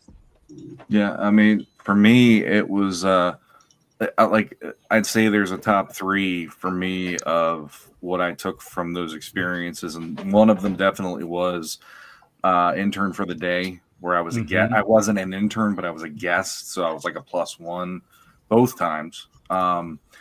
and that was immensely enjoyable, getting to see Eric sculpting a head and just making a character right before your eyes, putting in all the details. And it's like in an hour, he managed to crank out something that literally could be put into production. It was insane. And I loved how each time each group got just out of nowhere, they just spitballed an idea at him. And he'd go, okay. And he'd just start doing it. And he's talking while he's doing it. And you're just watching the magic unfold before your eyes. And you got to also take some time with Nate Barch, who also is a big contributor in the Motu community, and see how he designs the packaging and look at his process and just, see him working on his Cintiq and all that stuff, which was really cool. And how they do the photography as well and stuff like that, which was great. And the painting for the figures. For me, I'd say on personal levels, on top of that, then it's like making something where it's memorable for someone who is excitable about it. And by, I know that's not an easy thing to do versus say, but what I mean by that is, like, the first one I went to, they had a Jeopardy quiz, a Jeopardy challenge. One of the podcasts, My Wife Is Going to Kill Me. Oh yeah. So they chose at random 2 listeners, one of which was me, and the other of which was oh man, I cannot remember his name off the Anthony Halseal. Yeah. And so I'm like, I'm dead. There's no way. Anthony, number one, Anthony has been in the community a little longer than me, and I'm sure he has a wealth of knowledge about legions. And then I got to get thrown in there, and thankfully I knew when Anthony wanted to hurt me, if I did the truffle shuffle, I would get out of trouble, and thankfully that really did help. And to this day, that's something that people remind me, you're the guy who did the truffle shuffle. I'm like, yeah. But I actually won that, and then I ended up walking away with like a ton of different swag and merch. Like Cornboy himself brought me the Headless Horseman figure that they just put out that year and gave it to me. And so I've never unboxed that one. It's just there as like, Cornboy gave that to me. I'm good. Like, so that was one of the things. And then the other one for me, which is again, another personal experience, but Matthew Rodriguez, who is the creator behind the Armies of Ashmore toy line that just came out in the last year through Kickstarter. I got to interview him through the Legends of Grayskull podcast that the Dooch and I do, and he told me that in the next wave, one of the figures who is going to be like a snapping turtle, almost Ninja Turtle looking figure, he's like, we want to name him Skavar. And he's like, you mean it's like Skavarna, like my last name? Like, yeah, it's going to be your figure. Yeah. And I was almost in tears going like, I did not think anybody would put me in as a figure in any line. And so it's like those are like over the moon kind of moments that I wouldn't, it's like, but at the same time, it's like having that personal experience where there's something for everybody that they can meet somebody that they always wanted to meet, shake hands with them, have a good experience, or maybe they're able to find something that they couldn't find anywhere else, or it was too expensive on the internet to buy, but they got to deal with this person who wanted to work with them, because when you're working back and forth with somebody, face to face, that gives you a lasting positive experience for that fan. Yeah. Like when you're putting all of the community into one place like that, you are going to see a lot of goodwill, I think. And I think that's going to be a lasting thing with this convention. And the people who really want to be involved in it are going to hopefully, bring that goodwill into it and turn it into something magical for the people that show up. It would be amazing to see art being made at the convention by artists that we're familiar with and that we admire. And that's something that, like, that's just a priceless experience. Yeah. I don't recall that from the PowerCon that I went to, but that would be amazing. I think they did that at the, what was it, Grayskull Con? They had Rudy Obrero over. That's right. Just recently, He did that, right? Yeah. Yep. Wow. Yeah, so, that'd be awesome. Wow. Right? I wanted to piggyback off of what Sean just said, because I had that same kind of moment at PowerCon And that's what I want to recreate for everyone. This is me with Mark and Rebecca Taylor. Yeah. Wow. Nice. Wow. And I twinned out with him wearing his shirt with his Castle Grace. Oh, that is so cool. And I mean, that was, like I said, that was probably one of the best moments of my life. Like, I cherish this photo so much. Yeah, that's incredible. And that moment in time, like I was 6 years old again right there, you know? Like, that's it was beautiful. so amazing. And that's kind of what I want to bring. I want that feeling for everybody. Mm-hmm. Yeah. You know, I had just recently I had a very similar experience. You know, meeting first of all someone I really admire at San Diego Comic-Con. We actually it's funny because we tried to hunt him down actually at one point. But yeah, no, it was an unforgettable moment, and you know, I was honored with something which I can never replace. And yeah, it was just another one of those things where, you know,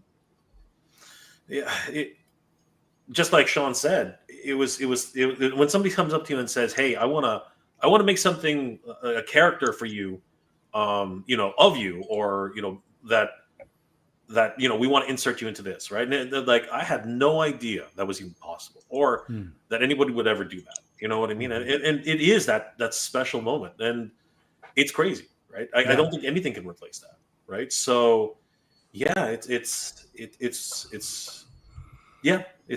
one of the you know, just I'm speechless even now. I was gonna say, I was lucky enough to be there when Mondo dropped that custom head of Jay on the unreleased Manny Faces figure. Yeah. Jay got emotional, which was I probably would have too, man. Like, yeah, come on, so it's huge. Cool to it's see. Something you expect ever. Yeah, it was so cool to see. I mean, I was giddy for you, Jay. Like, that was so amazing. Yeah, it's one of those things. I really can't put into words, you know, how that is, and what, you know, I still wanted to stay. You know, I spoke to everybody who helped to make that happen, particularly Tommy, and I was like why is this happening? I just could not understand, you know. Yeah. But it is those are the moments that you want, right? Those are the moments that you want to happen, and that only happen. And I had a second moment because when I was actually when I was actually waiting for the line to start at San Diego Comic-Con, getting a coffee over at Starbucks. After I got my tea, right after me, I didn't even realize this. William Stout was walking down the hallway, and it was just one of those moments where, like, "You're Mr. Stout," and he's like, "Yes, sir." And I'm like, "Oh my god, you are incredible!" And I was like, because I didn't have time. You know, we're all trying to. You know, we're trying to cover everything, right? And obviously, William Stout had a panel he was going to, and I didn't have time to go to the panel. And it was just that moment you have when you meet somebody you admire so much in the hallways, and you're just like, for like a few minutes, it felt like a moment in time that just had stopped. You know what I mean? And just asking him a few questions because he had to go, but. You know, I basically said that, you know, the kind of impact he's had on several movies that we've all watched, and one of the things he said to me, which I thought was amazing. He goes, you know, Master Universe is the one movie I really remember, and in the back of my head, I was thinking, why? Because it was such a terrible movie to work on, right? But you know, he said it was such a really good production, and to this day, what he says is that the only people who, like, whenever his name comes up, 90% of the time it's people who remember Master Universe the movie. Yeah. And I've been saying this since time immemorial. It still is in my purview. One of the greatest kids films of the 80s. It pretty much bankrupted Golden Globus. You know what I mean? Yeah. It was a movie which nearly bankrupted them. And for people to have remembered, whether it's fondly or not, that is a testament. And I love it. I don't care what you can fight me on that. I love that movie. It is an integral piece of Masters of the Universe history, and I mean, I used to hate it, and now I love it. Like, this is something that can evolve with us. Ace, just a quick nod to Ace here, a feeling out of the loop, but I can speak to this. Ace is an amazing artist who lives in Southern California and probably has some capabilities to contribute something somehow in some way. So Ace, you know how to contact me and some of us. So reach out, let us know. Yep. Adam, I'd love to hear your thoughts on this. What's something that you would like to see? Or yeah, I mean, for me, like big things that stand out for me from the PowerCons I've attended were meeting heroes, like meeting people who you really admire. So that could be from the original line, like Rudy Obrero type folks. It could be people like Emiliano Santolucia and Nate Barch and Four Horsemen, and basically the fans who've gone on to be creators. Those have been great. Yep. That's actually a great name for a panel. Yeah. Fans who became creators. Yeah. Yeah. And then like some of the crazy tables that you would see there, like there was, I remember there was a table where they had like paint masks, like from the Argentinian Top Toys factory. So like paint masks for like Evil Lyn and Manny Faces, and like cool. They just had them out, and you could just like pick them up and like look at them closely. Just random, awesome, rare stuff that you'd see, even if you couldn't buy it. It was just great to see it. Mm-hmm. Yeah, that would be amazing. I think I know the mask maker you're talking about from Argentina. I mean, they are super hyper realistic. No, not that paint masks, like from the factory, from like the vintage production of the toys. Gotcha. Where they put that over the figure and they apply the paint. Gotcha. Mm-hmm. Just the quick spray and get on. Yeah, I got you. Yeah. Those. Seeing those rare items, of course, like even some of the original molds. You know what I mean? Sometimes somebody actually finds an original mold. And it's funny too, because like some of these things make it all the way down to Mexico, right, where they just start pumping out, the knockoffs from years back, right? So it's funny, but you know what? I love Pixel Dan for that, showcasing how wonderful it is to collect, some of literally the history of the Masters Universe and where it goes in different countries. You know what I mean? Masters bootlegs are just gold, man. They are. Right now, I love them so much. Look, the Masters bootlegs have gotten so popular. Now, mind you, there's also been plenty of Ninja Turtles bootlegs. Yeah. But the news on the two packs coming out from Playmates, and I was just posting this in the Frenzy chat earlier. I don't know if you guys have seen these yet, but I saw them. Yeah. 2 packs coming out where it's going to come with like a regular Ninja Turtle figure and then a very Motu stylized Ninja Turtle figure with it, where he's all buff and ripped, and it's Danny, Mark, Ralph, that's right, and Nardo. And these are official releases. And I love it because like the Ninja Turtles are kind of dressed up in like winter gear so that they look like they may have been out Christmas shopping. And you know how it's always so hard to get the hottest Christmas toy out there, and then your parents end up getting you a Turley gang. Yeah. I mean, this opens up some possibilities for Mattel.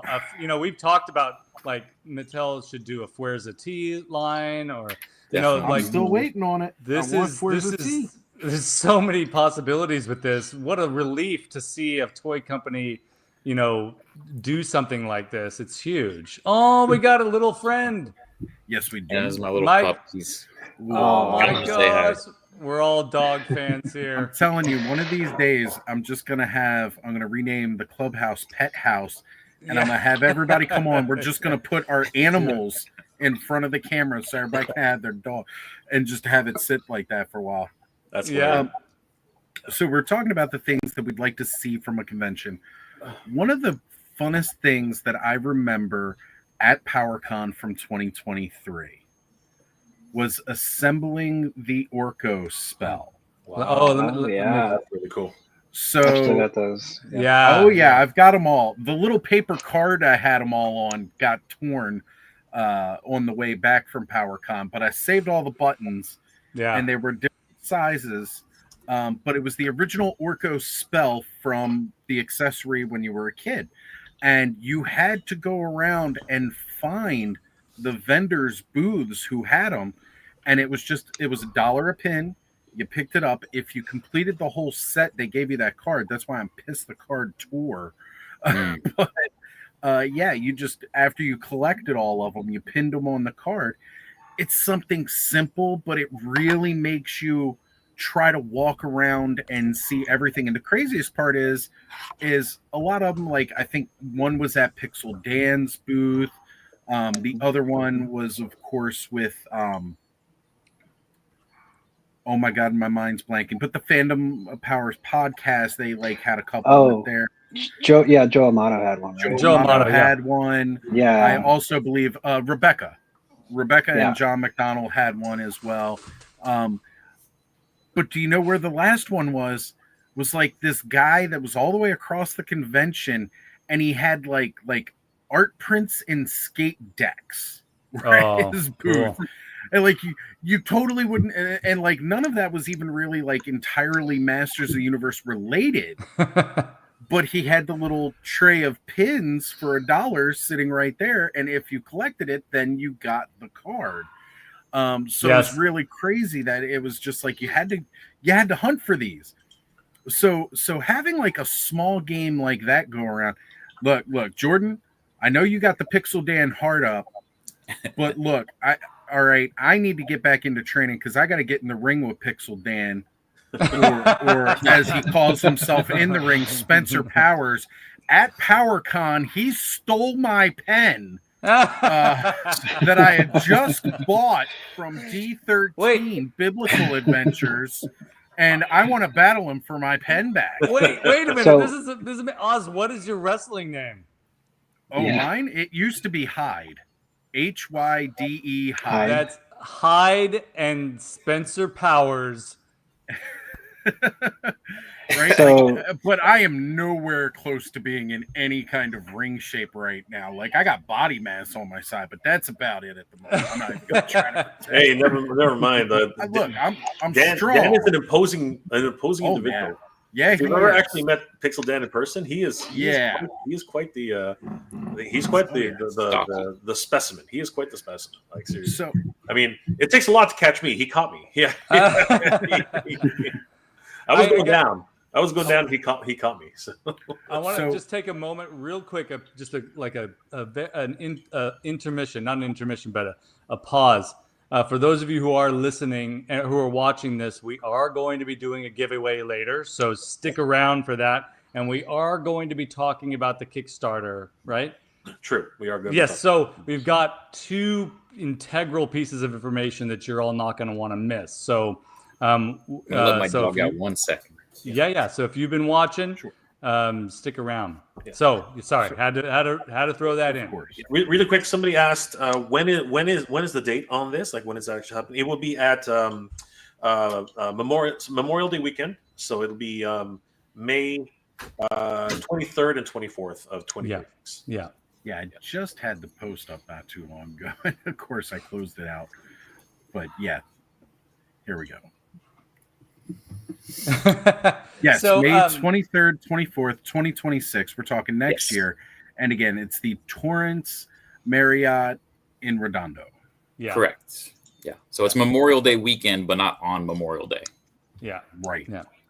Which is great because that way, after you have like 2 days of getting all hyped up and you know getting all the adrenaline pumping from all the Motu stuff, you got a day to come down. Right. After all of the madness. Right? Like it's great planning that way. So I did want to have one last little thing to throw in here. It's going to take a little less than 2 minutes. I had actually put this together for the third Oziversary episode we did a couple weeks back on Clubhouse. But on my journey since getting into YouTube because of this guy right here, now he's running away real quick. But you pointed the wrong way, buddy. I started to. I got it. He's over on that side. But because of this journey, it has given me the ability to go around to quite a few conventions after years of not being able to, or not having gone to any type of convention. And the one thing that I absolutely love about these is I am a very anti-social person. I do not like. That is a lie. No, it is not. I do not like Otis. There we go. I do not like getting out there and really being around a lot of people. Large groups of people skyrocket my social anxiety to a whole new level. But what I do like is meeting those people with these common threads of passion that we share.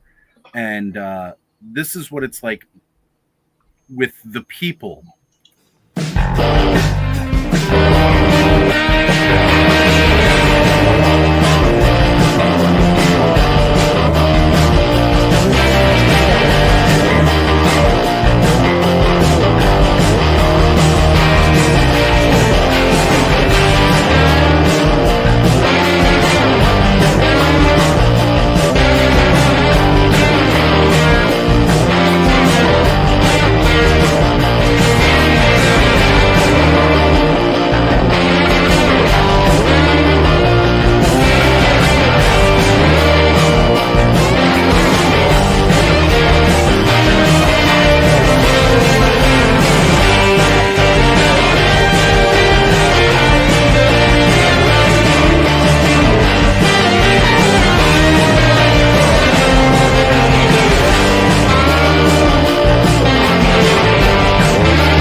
I love the fact that John is in like 90% of those freaking photos, man. Like him and Ziggy. Ziggy is like always over my shoulder in almost every one of them.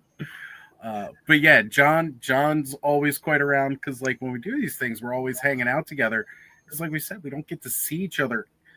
I go live with a great group of people every Saturday night, once a month here on this channel.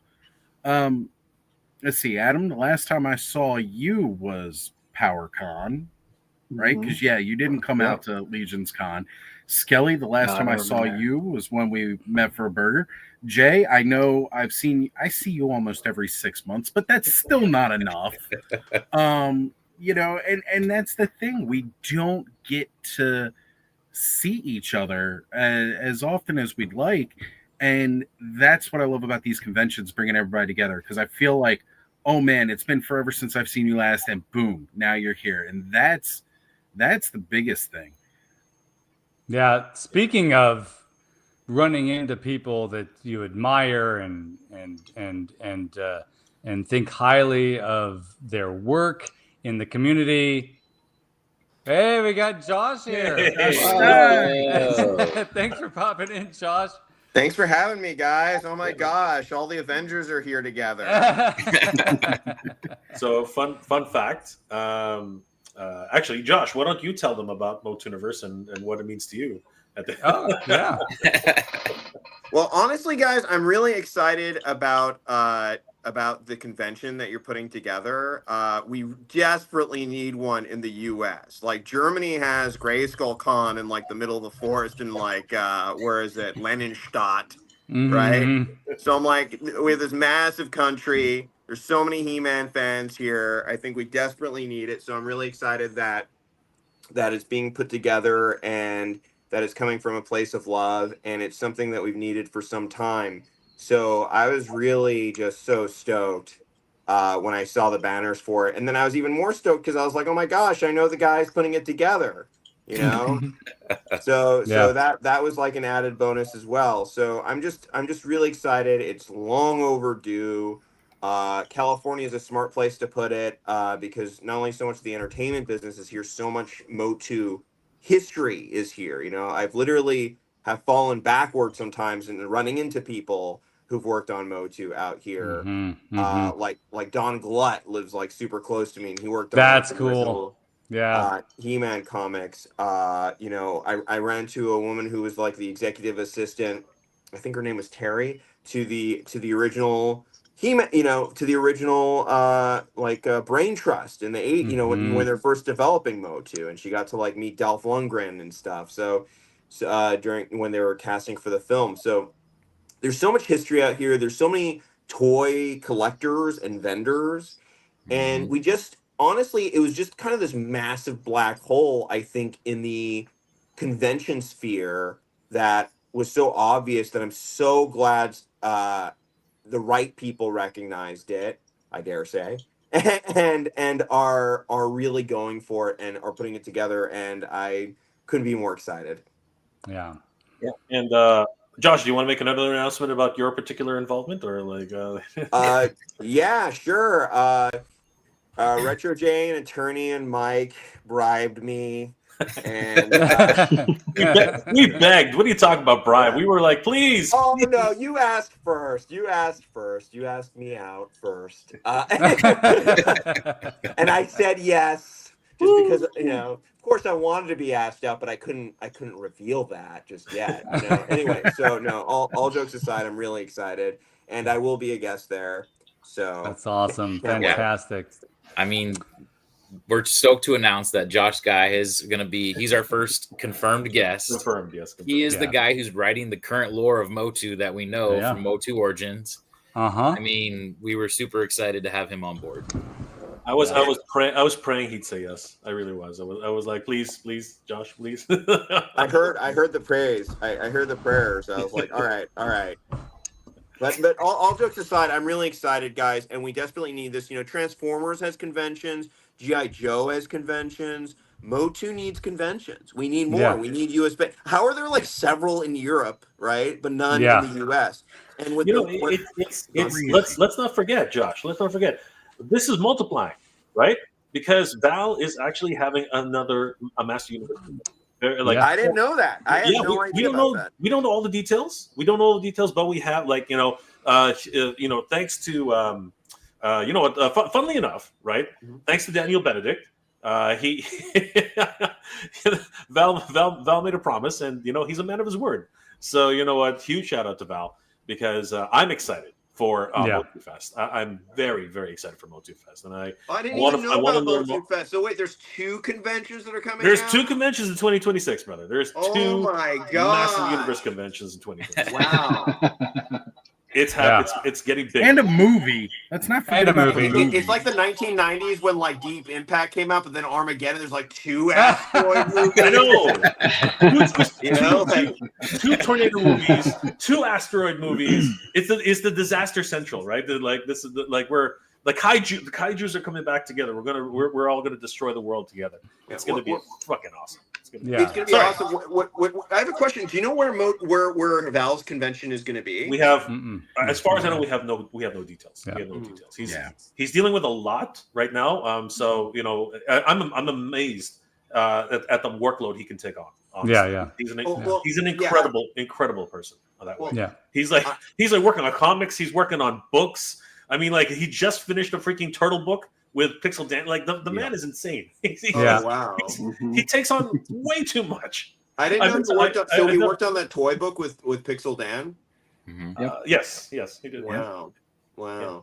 That's so cool. The toy community is so incredible, and I've spoken to other people about this. I've worked with the movie community, like the movie business. I've worked with the TV and comic book business and animation business, which are all great and have their ups and downs. But honestly, my favorite people are the toy people because there's this built-in aspect of collectors and play, and a sense of like adventure that they have. So I'm just really excited, and I can't believe that there are two conventions, and I'm really stoked that the community, that you guys are the ones putting it together, because like when Tarantino says, like, when you love something you can't help but make it great. So I know we all love this stuff and we all want to put our hearts into it, and like, of course, whatever I can do to help, of course I want to help recruit other guests and help in any way I can, really. Yeah, that's amazing, Josh. Thank you. Yeah, sure, of course. Yeah, I want you guys to succeed, and we're all in this together. If I wasn't working on Motu and they're like, there's going to be a Motu convention, I'd be like, I want to go to that, right? So I'm just really, really, really stoked. So yeah, so I'm really, and honestly, like, what you guys are doing is kind of a big part of the history of how the industry really works anyway. Like, most of science fiction and comics and fantasy, and a lot of the stuff is fans going pro. So like, this is you guys kind of going pro to a degree, if you think about it too, right? Like, you're doing a professional grade convention, you're putting together a convention. So this is gonna be a disaster of epic proportions. We're gonna destroy everything in our path. It's gonna be amazing. It's gonna be amazing. It's gonna be great. Naked Jay's like, the only reason I'm really putting this together is because I'm gonna get good deals on that toy floor, right? That's pretty much it. I'm gonna have all the leverage if they want to be invited back next year with the vendors. I'm just Josh has figured this out. Josh, Skelly, what the heck? I thought we were going to keep that a secret. What the heck? I just think this is just a sign that, like, that the creators are as equally as passionate about this as the fans, and that's something that needs to be showcased here. Yeah, I mean, we are fans. That's our kind of our motto is, this is going to be for the fans by fans kind of motto. We're looking. The money is going to all go into the con. Like, we're not trying to become rich here. We're trying to have an experience for you guys. And by all means, ever once heard somebody say, "Gosh, I want to get rich. Let me throw a con. Let me throw a convention." That is not something I've ever heard anybody say. It's, you do it because you're passionate about it and you want to share those passions. Yeah. I do have a plan to become rich. I'm going to buy up all the copies that are remaining in the dollar bins of The Death of Superman. I still think that book is a sleeper hit. And I'm going to stack copies of those. And 30 years from now, guys, 30 years, you're going to see. Oh, my gosh. Now would be the time with the rehype behind, Superman coming right now. Now's the time to do it, Josh. You got the right idea. No, I've got a similar strategy, but it's with all those naked Stratoses that were right. Just buying them all up at discount. Save it for 20 years. That's right. It's really going to pay off, like all those Power of the Force 2 unopened action figures selling for $4 a pop. Hey, at least it's better than Beanie Babies. Honestly, I mean, those figures, we're never going to get another Luke or Han with a physique like that, right? Like Luke has pecs, Han has pecs. Lando so well built. They could take on Master Universe any day with that size. I mean, they were definitely somebody from, Mark Taylor snuck into the back and basically said, you know what, there's not enough muscles here. We got to get more muscles in. That's what they were saying when they brought them out. They wanted them to look like other toys in that climate, in that time. And, it was Masters of the Universe, Teenage Mutant Ninja Turtles, all these really kind of built, pre-battle posed, figures. So they wanted to make them look that buff. But I'll never forget, before they released the X-Wing pilot Luke Skywalker, I went to go put my farm boy Luke in the X-Wing toy, which was just the original mold repurposed. And I'm like, he doesn't fit. No, he does not. I'm looking at Han and Chewie. You don't trying put to a peasant farm boy in a Lamborghini, brah. Nah, you really don't. You don't. And Han and Chewie couldn't even fit in the Falcon together. Yeah. I hope you have all saved your Naked Stratos figures, because you know that's going to be the next Bluebeard Stratos 25 years from now. You know that's what's going to happen. I wish I'd picked up a few more, because you know, like, I just want all of my Motu characters to have chest hair. So, like, you know, I'm gonna swap out all the bucks and then do paint match with a little wash and dry brushing to really bring out the hairy chest. Oh, and gotta do the mustache. Full Tom Selleck. The mustache question. Yeah. Oh my gosh, this is it's gonna be a great time. I think, like, no matter what happens, the atmosphere. I think right now, and this is probably truer than most things right these days. I think that the Motu community is really, I dare say, it's one of the most open communities around right now, because I can't tell you how many times people have told me, "Oh my God, the G.I. Joe community is pretty toxic. Oh my God, the Transformers community is pretty toxic." Like, I keep hearing toxic this, like, it's terrible. I can't believe how many people just don't want any like, scalper this, scalper that. You guys are hoarding things. It's like, what? You almost never hear about that in Master Universe. Like, I mean, every community has its faults, and you know that's bound to happen. People have very strong opinions in the Masters community too. But the one thing that I've found super consistent in the Masters of the Universe community is that it's, as Josh was saying earlier, in I'm paraphrasing a little bit here, but that it's driven by creativity and imagination. Yeah. And so that allows for, I feel, a more of a unified platform that we can all stand on. Like, we're all excited to think imaginatively. I mean, maybe some of us are not so excited about thinking imaginatively when it comes to Kristen Wiig voicing Roboto, but I'm excited about that because that's such a strange approach, and that's what makes Masters of the Universe so amazing, because it's super weird. I mean, the diversity and the strangeness, all of that just breeds creativity and breeds new ideas, and that's phenomenal. Absolutely phenomenal. Naked Stratos included. Elephant character, for Christ's sake. I mean, yes, right? Snout spout. Come on, it's amazing. They turned tops into action figures. It's phenomenal. And they almost gave him a vehicle. Like, they took the little action feature from the Hot Wheels where you could show the crashed thing and put it on the chest of an action figure. I mean, that's amazing. It's amazing stuff. And then the fact that it has bred so many creatives just because they liked this stuff when they were a kid. Yeah.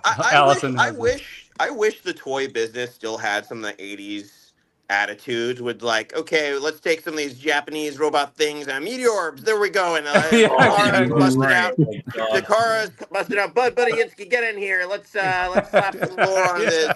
You know, Larry Hama, here, you do what you can with a bunch of these dolls. You know, and you're like, okay.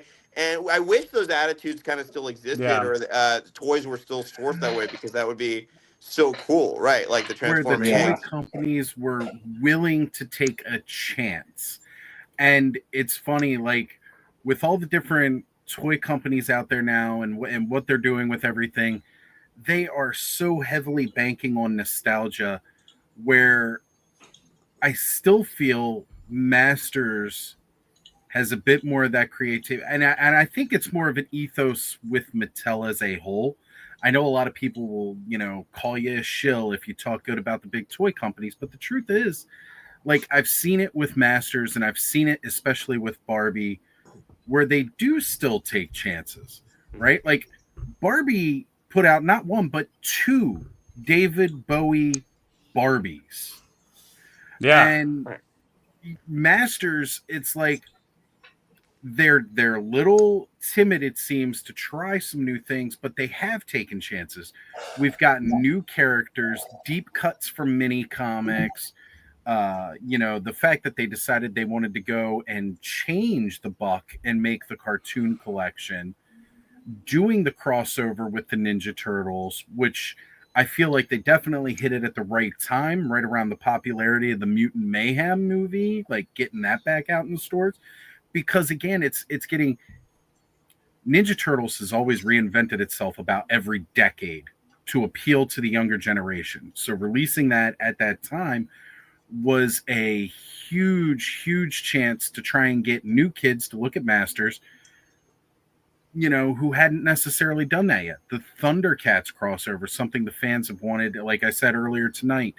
That's been on my bingo card since I was a little kid, and I was pissed my LJN figures didn't match up with my Masters figures because he was like 2 inches taller. But now I've got that. I've got Lionel sitting right here with me.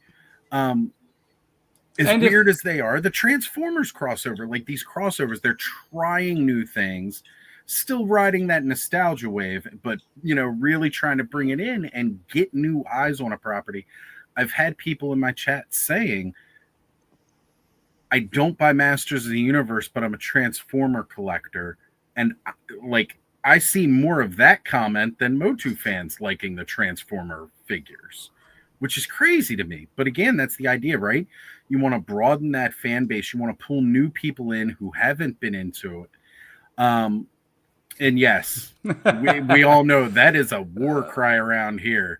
Like the tick yelling spoon, we want the full battle ram.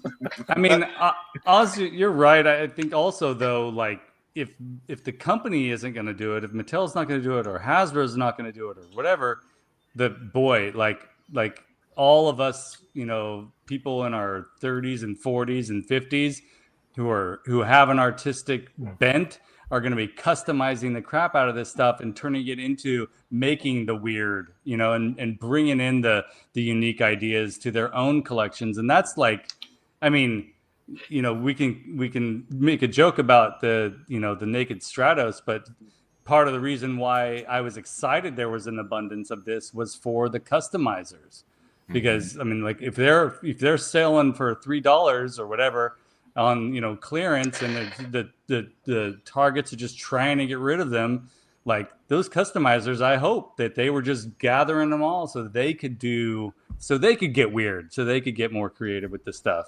But yeah, we need a battle ram. I know Kenzo's creation. Kenzo bought at least, I want to say at least 6 of them. I don't know if he's still in the chat.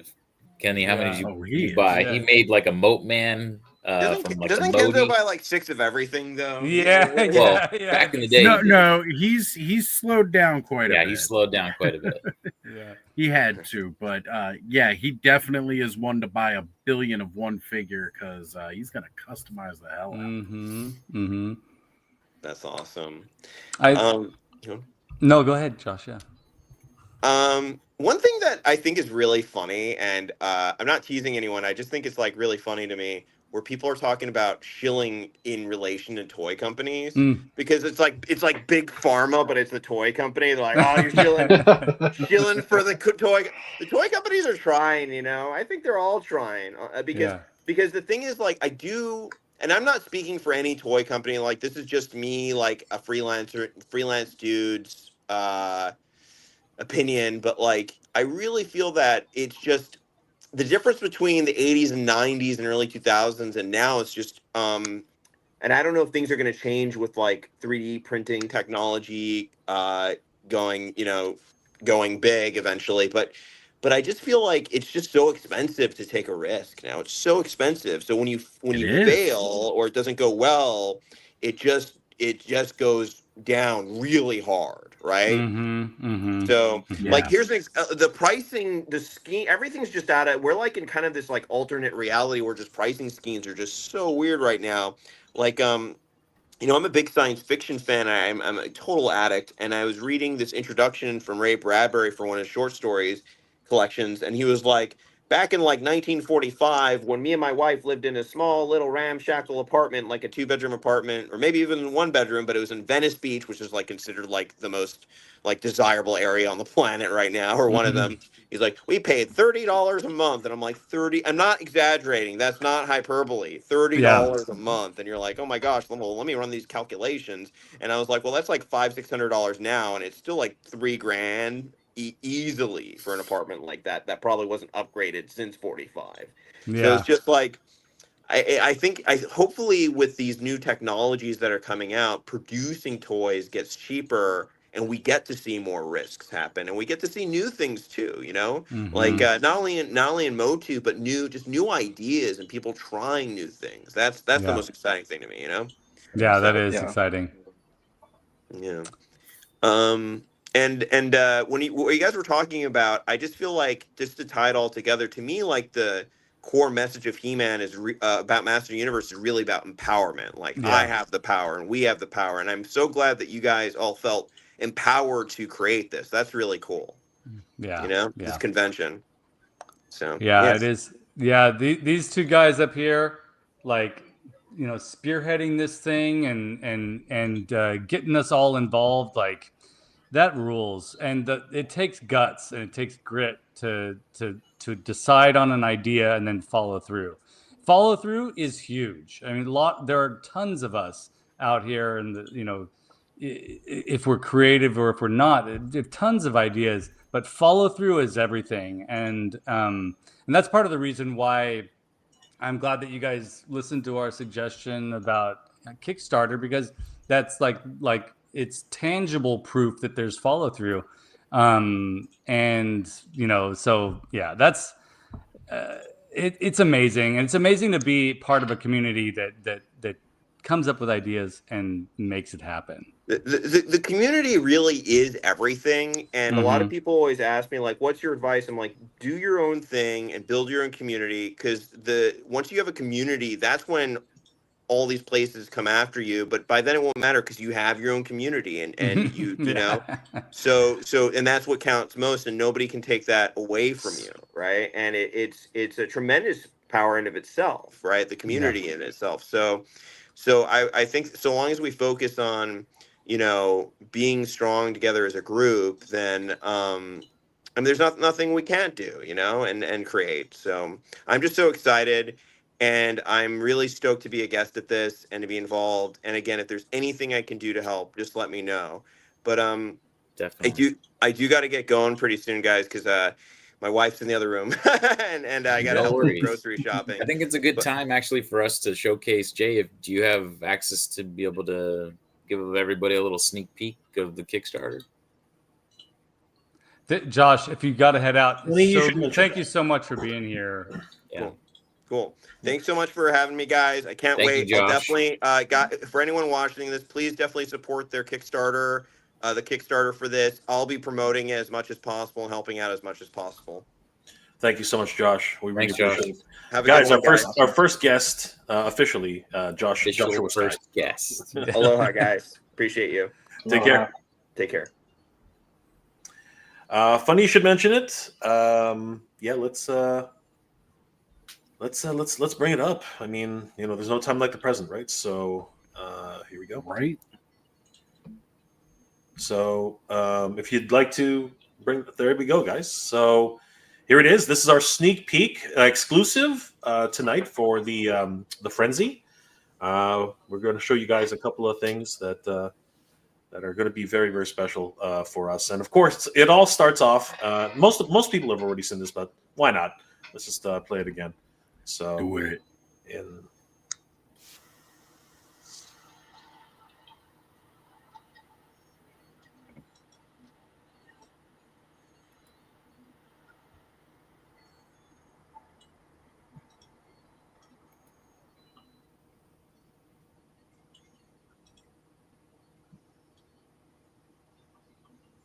It's like, oh, no audio. That's okay. So we're all singing the song in our head, right? So the power returns in 2026, guys, and it is, of course, in the Hey, look what Hey, the live's up. Hey, nice. I know a bunch of those losers. Let's make it really weird and turn that on right now. Super meta. That's what we should do. This is happening and then right have now. all the audio going. Right so now. it's like this is We're doing it live. We're doing it live. Nerds. So by the power of a great spell, Motuniverse is here. The ultimate fan celebration where all Master Universe lore unites through panels, vendors, cosplay, collectibles, and an epic community energy. We're raising funds to launch this unforgettable weekend, and with your help, we can make history together. Our team is full of lifelong Master Universe fans, and we are not alone. This is our chance to gather, to celebrate, and to prove that the power of Eternia is alive and stronger than ever. So there he is, front and center. Yeah. Celebrating with other fans at San Diego Comic-Con 2025. Yeah. This is a great shot, Mike. This really is one of those. Well, you got to read the last line of the last paragraph. Kind of leads into that. All right. So join us. Be part of the beginning. Together, we'll raise our power swords high and bring Motuniverse to life. That's right. I forgot to read that. So there. That's why this picture's actually here. It's a great shot. And funnily enough, fun fact: these swords are actually pretty rare because most of them were confiscated. Oh, really? Yeah, they were. Yeah, they approached us and they're like, "Did you get that checked in with the weapons, cosplay weapons?" Oh my gosh! Like, they were giveaways at a booth. The problem was, the problem was they were given away inside of the event, but when you left for lunch and came back, all of the security guys literally like that doesn't have a blue tag. It's like you gotta go. You gotta go to the other side of the building to go get that weapons checked, and you don't want to go to the other side of the building, right? It's a long walk. No. You don't want to do that, right? So our friend JP of Thundercats Classics, he lost his sword. Oh, that's too bad. He literally lost his sword. It was pretty crazy. And I think at one point Mattel actually had to stop giving them out because people were complaining. Really? They're like, "Oh, I didn't get my sword." It was actually pretty sad, but it was a great moment, and captured forever with Mike right there, front and center. Yep, love it. Right. I just wish I knew they were taking that photo. I was filming the design panel right then and there. You're not the only one, though. Going live on Instagram for you guys. Look at all these people just taking video. Filming for my YouTube. Yeah. What to expect at Motuniverse 2026. Now the fans have the power. The Master Universe celebrates its 44th anniversary in 2026, while the Princess of Power turns 41. These franchises have a rich history with multiple toy lines, cartoons, and media which spans decades, giving fans a lot to celebrate, and Motuniverse will be the place to party. So featured events, a celebration of the Master Universe from 1982 to 2026. This marks the 44th anniversary of Master Universe, and Motuniverse will celebrate this occasion with panels featuring prominent figures who have worked on its toy lines, comics, animators, and movies. So it really is going to be. It's amazing how far Master Universe has come. I mean, it's still in the public conscious today. It's still a valuable property, especially considering the fact that they're making movies, television, and freaking toys, man. Like, who would have thought? Like, decades later, it's still going strong. Crazy. There's going to be so much revealed for Masters between now and May 2026. Oh, yeah. It's crazy. There's going to be so much information out there, so many cool artifacts available for people to have, and potentially unique things at this convention too. And like, yep. I mean, and I mean, we're all kind of hoping this, and maybe you guys can speak to this a little bit, but some representation regarding the film that's coming being there too.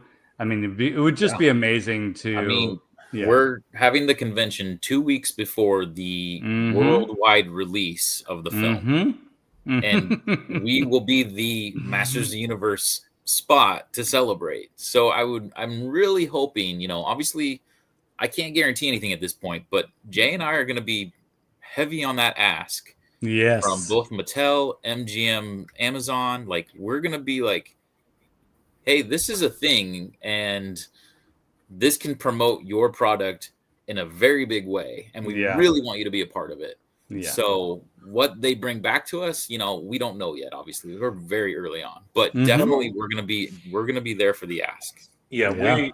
we're already in talks with several people who can make introductions for us. Yes. But this is why timing is everything. Okay, timing is everything. This really, Mike, it's just one of those things where Mike and I should have really met 6 months ago. You know what I mean? Because 6 months ago, we probably would have had a lot more time and a lot more opportunities to meet people. But as it is, that's no longer in the cards. So we just have to rely on the generosity of others to actually make introductions for us. Yeah. And luckily, we have a couple of people who, just by happenstance, happen to know some people, right? Mm-hmm. And we are utilizing those connections to try our best. And it's still word of mouth. You know, they don't know anything about us. We don't know anything. Like, they don't know us from a hole in the wall, right? But one of the reasons, okay, so I'm going to be completely transparent here. And I think, you know, Ron, Oz, Mike, you guys know, I was actually kind of against Kickstarter, right? I've always done things on a I need to do it on my own kind of thing. You know what I mean? I've always been that kind of guy, right? I think you'll find out that many many people who organize these things, they sort of have the same mentality. But this is why we're a community, right? I needed to hear from everybody who basically said no. We should not risk one person or two people or a group of people, on pure faith, just to try and raise some funds by ourselves, right? We need the help of the community, right? And it was that type of and it's because of that close knit community that I decided, that actually with myself, Mike, and the rest of us, we decided, it's better if we do a Kickstarter. So, but then I saw the opportunities that Kickstarter affords us, right? Yeah. Because of the kind of reach that Kickstarter has, more people who don't even know about Master Universe, or that the fact that there will be a Master, they can possibly find out. Because if we do this right, if we reach out to enough people, if we're on enough podcasts, right? If we're on enough shows like the Frenzy, the Motu community will start to realize that this is actually not a rumor. This is a real thing that's actually happening, right? And the more people who are aware of this, the higher the chances, right, that we will be able to attract additional, people who are always have their ear to the ground, right, and might realize the value of actually having a presence at an event like this, right? Yeah. So this, and I didn't see that at first, but now I see it now. I see the value of actually doing this on a wider scale like this. I will say, because I saw a question in the chat. If anybody is interested in hosting a panel, we will have a panel submission, much the same way other conventions do. We'll have it up on the website. So, guys, by the way, if you want, please subscribe. Please follow us on. What is it called? Motuniverse _con. Yeah, I posted it earlier in the chat. Bear with me here. I can bring that back up. Yeah.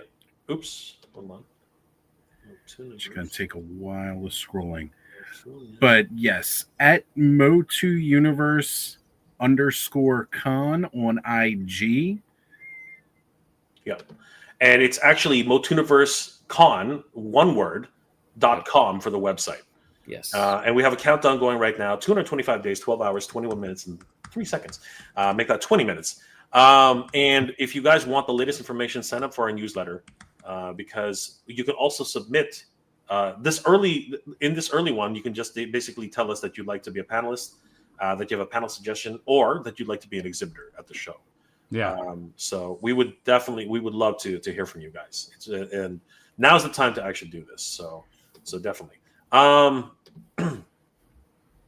Yeah. So we would like to. We're very much. This has been a crazy whirlwind of a gathering of people of like-minded interest and the love of Master Universe to get this done. And I think, I don't remember who said it, but I think it was Tom. It takes a village to raise a child, and this is one big kid. I got to tell you. So there are a lot of people involved. It's not a small endeavor, and every single person who's contributed has done. I mentioned Derek. He literally went to a convention just to get interested people to sign to become vendors. Now, Jay, real quick, you said that this is a big kid, right? Would you say that this is a gigantosaur? Sorry, I had to. Okay. Yes, it's a little puppy. Yeah, it's just a tiny little puppy. Really, really freaking huge. Yes. Yeah. This is bigger than one person can contain. So gotta love Motu dad jokes. It really needs a lot of people with a lot of input and a lot of dedication and love for the brand to make this happen. So we're thankful to everybody who's on the team, and Mike has been instrumental. I mean, like, honestly, he's brought a lot of great ideas, and of course, knows a lot of the people, the locals. Again, I don't live in California, so a lot of the people who are very invested in Master Universe are now coming through word of mouth, and that's a huge idea. It's amazing. Celebration of the Princess of Power from 1985 to 2026. She-Ra and the Great Rebellion started the battle against the Evil Horde in 1985, and Motuniverse will celebrate this occasion with a loving celebration for the most powerful woman in the universe, because she didn't really have much of a birthday in 2025. So we really want to celebrate. Yeah. The Princess. Don't get me started. Do not get me started on that. She really didn't. She got a birthday card, not a birthday cake. It's agreed. She got a postcard. It didn't even say happy birthday on it. It was from Mom, and she said we forgot, but here's $20. We definitely want to celebrate her, right? 100%. Yeah. I also forgot to mention what we really want to do with the Master Universe is try to not forget the forgotten children. Nobody seems to remember, or nobody really talks about New Adventures. We got to talk about New Adventures. It really is it's the black sheep of the family. You know what I mean? For the power of good and Matt. New Adventures all the way. New Adventures. Adam, I got this from our friend Adam up there. That's right. Nice. The Discs of Doom Skeletor, like the only gotta love it. The only Skeletor figure I enjoyed out of that line. Yeah, he's like the Inhumanoid Skeletor because he's got the light piping in the eyes. Yep. Yeah. It was the best picture. I think it gets a bad rap because of googly-eyed Skeletor. Like if they had, I don't know why they decided to give him eyes. That was one of the things in the cartoon that just did not make sense. The toys didn't have eyes. The toys actually looked like Skeletor. It was such a anyway. That's a conversation for another time. You know what? It's a panel that's going to be at. There you go. There you go. I will be flipping tables. We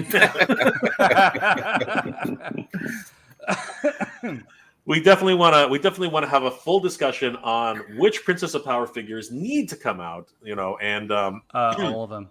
Oh my goodness! Like, at least give us Queen Angela, Glimmer. Like the first one we got was Frosta. What the heck? Hey! Look, they did that because they wanted to have that romance between her and He-Man. I get it.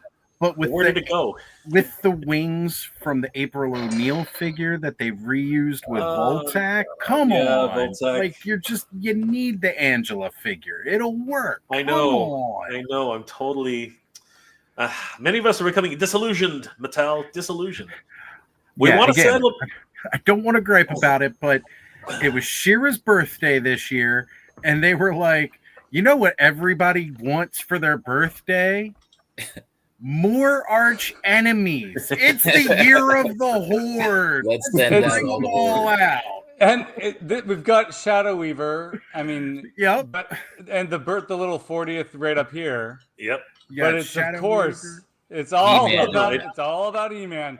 But come on, that doesn't make sense. I can sort of understand where that's coming from, mainly because of the association, but I mean, even the first She-Ra that came out, it was still on a Motu card, right? Just the villains, but not the not the heroes. But you know what? I want those stickers. I want the like intensive power sticker right in the front. You know, that's really important. Absolutely. Yeah.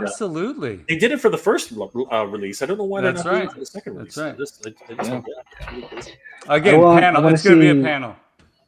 Looky and Cowl 2-pack. That's what I see. Please. Yes, please. Absolutely. That's something that's sorely missing right now. And you know what? We also need Cal's like doppelganger. What was his name again? The purpley one. I forget. Oh, not Cal. I can't remember the name either. Anti-Eternia Cal. Yeah, there you go. You know what? Give us the cartoon accurate Cal. Shadow, and the toy colored Cal. Like, look, you could get your reuse of that toy if you make a new one. This is gonna be like Orca, where you're gonna do the one-off. Like, we can have multiple Cals and it'll work. Allison's right. Red Eye. Appreciate you, Allison. I knew you'd have it. Yes, Allison is bread on the ball always. Yeah. We want to celebrate He-Man in video games from 1983 to 2026. Visual history of He-Man and the Master Universe. Join our gamer guests. We review the dynamic digital representations of the Master Universe video game throughout the years. The good, the really, really bad, and the absolutely ugly video games that came out through the years. Atari 2600, Commodore 64, the data tape games, the choose your own adventure games. Oh, yeah. All those old PC ones. Will this include Crypt Toys? Oh no, yeah, those aren't Crypt Toys. Those aren't Crypt Toys on the thumbnail there. But I know. No, I'm just asking if it will, because they made incomplete video game elements and tried to have you buy them as action figures. Oh right. Yeah. I love the animations. The animations were fun. The animations were a lot of fun. Yeah, and of course the board games. You know, we also want to talk about board games. I mean, he's appeared in Uno. He's appeared on Monopoly. I mean, like Master Universe, it never ends. It's the gift that keeps on giving. Right. So you know, it's so much fun. Even the new tabletop game, Battle for Eternia. Battle for Eternia, that's pretty amazing. Absolutely. I'm still waiting for the Snake Mountain Mousetrap game. I'd love that. Oh my god. That would be amazing. That'd be amazing, right? That would be cool. Genius. That would be cool. My god, yes. Why don't we have that? So I don't think we'll. Yeah, sorry. Go ahead. No, it's okay. Go ahead. No. So I don't think we'll show the actual the actual goals just yet. We still have a lot of development on that. The goal, we are hoping to launch October 15th, and we'll show you a couple of the pledge rewards that everyone can support. They're not all gone. This is just a preview. So we'll have Motuniverse collectible T-shirts. These will come in several colors depending on our supplier. This is not the final artwork. We actually have JP of Thundercats Classics is working on an incredible design, and we're probably going to be showcasing that once he's finished with it. We'll be showcasing that either before or during the campaign. But there will be a version similar to this where it's just the logo and some the logo also, some other branding. And Mike, do you want to talk about Mike, myself, and Tom? We're talking this afternoon about something special. Do you want to talk about it, Mike? The mascot? Yeah, the mascot. Yeah. This is going to be exciting. So we were bouncing around ideas of, because we don't have Mattel on board yet, like we can't really use Orko or Lukey and all that, right? Because we don't know yet. So we wanted to come up with a mascot, and we came up with one that I think is really fun. We named him Spark. And basically, this is the spark of the fans, and he's the spark that he's the lightning that hits He-Man and She-Ra's sword and powers Grayskull and everything, right? Now, what he looks like, we're still working on that. That's awesome. But, we want to have perhaps like a plushie or something like that. Yeah, that that's available cool for folks. That'd be awesome. Yeah, so he might actually they might actually show up on the shirt, and so the other thing is that we were also talking about a game. Originally, we were going to do a scavenger hunt to find Luki, but now we're actually thinking about finding Spark on the convention floor. And what we want to do is we want to make it more fun. We want to try and involve all the exhibitors who are going to be at the show, and similar to the hunt for the Orko spell. Yeah, we want to try doing something fun like that, right? So that's going to be a fun little activity that we're going to have at the show. So first and foremost, we definitely want to do a collectible T-shirt. One thing I didn't have time to put in was collectible mugs. We want to do collectible mugs. Let me grab one. Hold on for a second, because I found that these are really fun. I'll just grab one right now. I mean, I'm always a fan of having an extra mug to put my coffee in. Just saying.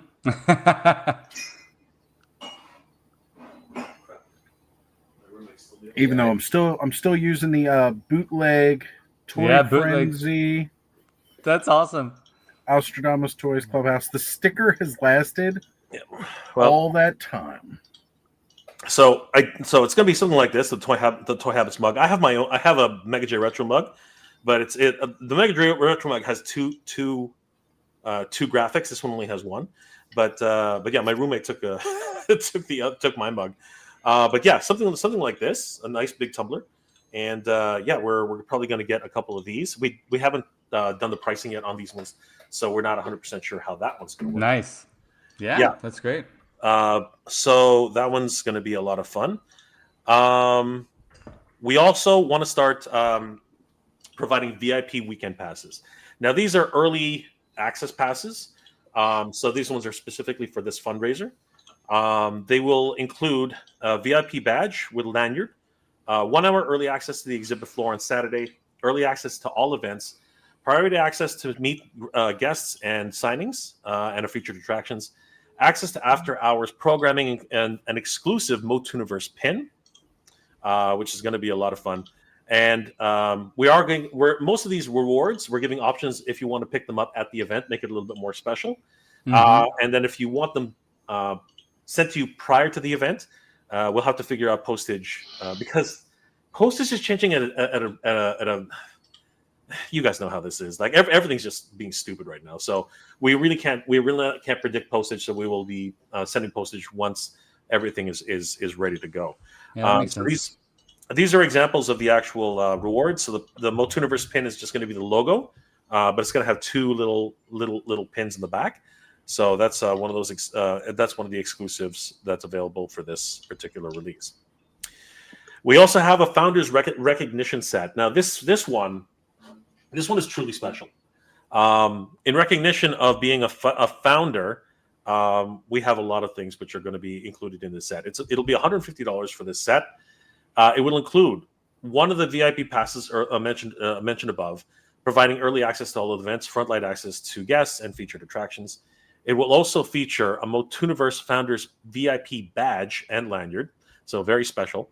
A commemorative certificate, which will be mailed to each founder in thanks and recognition for the support and being a founding member of the Motuniverse event, and a commemorative medallion, very similar to this. So it's going to be a very substantial medallion, but it's going to have specifically the Motuniverse Founders medallion. The Motuniverse founding members T-shirt, and an exclusive commemorative pin signifying that they are a founding member of the Motuniverse family. Once again, these will be available for pickup at the event, or postage will be calculated at the time of available mail out. These are very exclusive. There will actually only be 100 founder packages available, and for specific reasons, because really this is a very special set, and we really want people who pick up the set to feel that they really contributed to the show and really helping us to get off the ground. Because if it's not for your assistance and your support, this literally would not be able to happen. I'll show you guys the graphics on this. Give me 1 second. So if we go to Motuniverse, I'll show you guys what these are all. What are they called again? These are pending. No, not handy. They're they're proposed artwork only. So it's still subject to change. So the founders member medallion looks something like this. We're still narrowing in on the artwork, but it'll look effective like this. But think of a coin of that stature, like quite 50 millimeter coin. It's actually quite large. Yeah. Sorry, what was that, Mike? I was gonna say, if you have the Flipboard, if you were part of that, it's very similar size to the Flipboard coin. Yeah, it's true. And of course, we're calling it we like to affectionately call it the John Wick coin because of how big it is. You're only in a secret club if you have the John Wick coins. The founders members certificate in recognition of your support for Motuniverse and helping us to make it happen. The founding members pin, which is very similar to the original pin, except this one. And again, this may be this silhouette, but it could also be maybe our mascot, right? It depends on our final design. But this one is proposed artwork and subject to change. And the VIP badge, which again is probably going to look very different by the time we're finished with it. The founding members badge. My apologies. Right. So this is the VIP badge, and that's the founding members badge. That's the pin. That's the regular pin. That's going to be for VIP members. The founding members shirt, and the regular shirt. Yeah, and the regular shirt. So yeah, those are some of the rewards we have available. As I said, we're probably going to have the mug as well, and some other things that will be proposed just prior. Because we actually have some support coming from, again, the community once again, and we are actually going to get some exclusive artwork. We're going to go down to guests. We can talk maybe about our honored artist. All right. We're gonna go ahead and talk about guests. I didn't think we were going to talk about guests right now, but okay, let's talk about guests. I can talk at least just about our featured guest, Tony Washington. He actually used to do artwork for PowerCon as well on the little booklets. He does some really amazing Motu art. If you don't follow him, I would highly suggest check out Tony Washington. I believe it's Tony Washington Art on Instagram. You can go through kind of his portfolio on there. He has talked with us and has agreed to create an exclusive print. He's filming himself actually doing some sketches, and we're gonna have it go to probably have like 2 or 3 different sketches is what he was proposing, and maybe have a fan vote of which artwork will become the exclusive print. He said he works with different kind of materials too. There's a vendor he works with that actually will put his prints on like a metal sheet with like holographic kind of look to it, he said it looks really amazing and really nice. So I'm excited to see kind of what that entails. But yeah, I mean, we're really excited that he has agreed to be a part of this convention. Yeah, let's take a look at this is some of his artwork that you can see here, but a lot of the work that was done for Master Universe. I mean, we have an Orko right here. He looks incredible. Gorgeous. And then one of the bigger ones, though, he does a lot, really huge frescoes. Here is Hordak and She-Ra. It's a beautiful rendition. Right. And there's the Sorceress in front of Grayskull. Awesome. Yeah. We're very excited that Tony's agreed to be a headliner for us. And this one's really nice. There is the Crystal Castle in front of the Crystal Castle. Right. So this one's particularly one of my favorites. Yeah. One of my absolute favorites. It really is just capturing the essence of She-Ra. It really is just absolutely gorgeous. he has more pieces along the way, and he's actually, as Mike mentioned, he's actually doing something for us. So, yeah, we are very excited to. There's Snake. There's your favorite, Skelly. There it is. Yeah, beautiful. I've seen that. I've seen that before. Gorgeous. That version. Yep. So again, we are very excited that Tony has agreed to. That is incredible. Be one of our headliners. So, so we can't wait to see him. He's a staple at San Diego Comic-Con. Mm-hmm.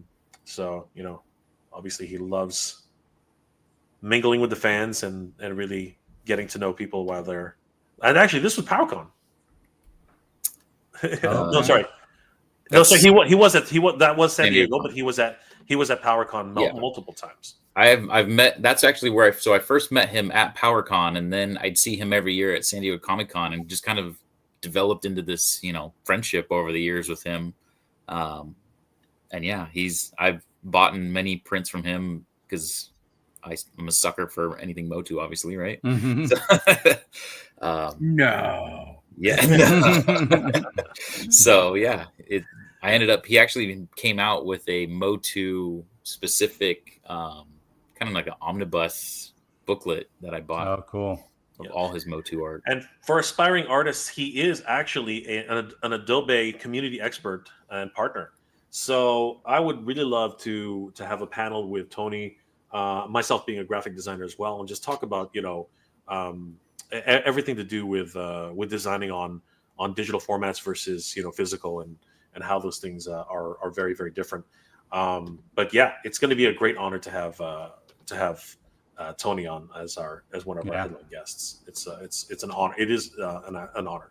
And just a little bit about Tony. He's an 2024 Eisner Award winner and Adobe Community Member Expert. He's based in San Diego and has worked on multiple projects, including working with Konami, DC, Blizzard Entertainment, Upper Deck, Sony, Rainmaker Entertainment, Riot Games, Imagi Studios, Midway Games, among so many others. So, I mean, he's definitely been around the block, Tony. So, great stuff. And of course, we already know that writer guest of honor Joshua Skye will be joining us, and it's interesting. The Blue Jays just made it into the finals of the postseason, and I think that Joshua was really rooting for the LA Dodgers. So we'll see how far they get. But Joshua has really been part of the Motu community very recently, but he's really literally writing the lore for Motuniverse. So yeah, he's worked on The Powers of Grayskull, She-Ra, Forbidden Futures, as well as Heavy Metal Illustrated. He's written for Marvel Entertainment, Humanoids, Motherboard, Assembled Media, Sci Features, Sunman, which was the product Sunman, Hot Wheels, the Cartoon Network, Ben 10.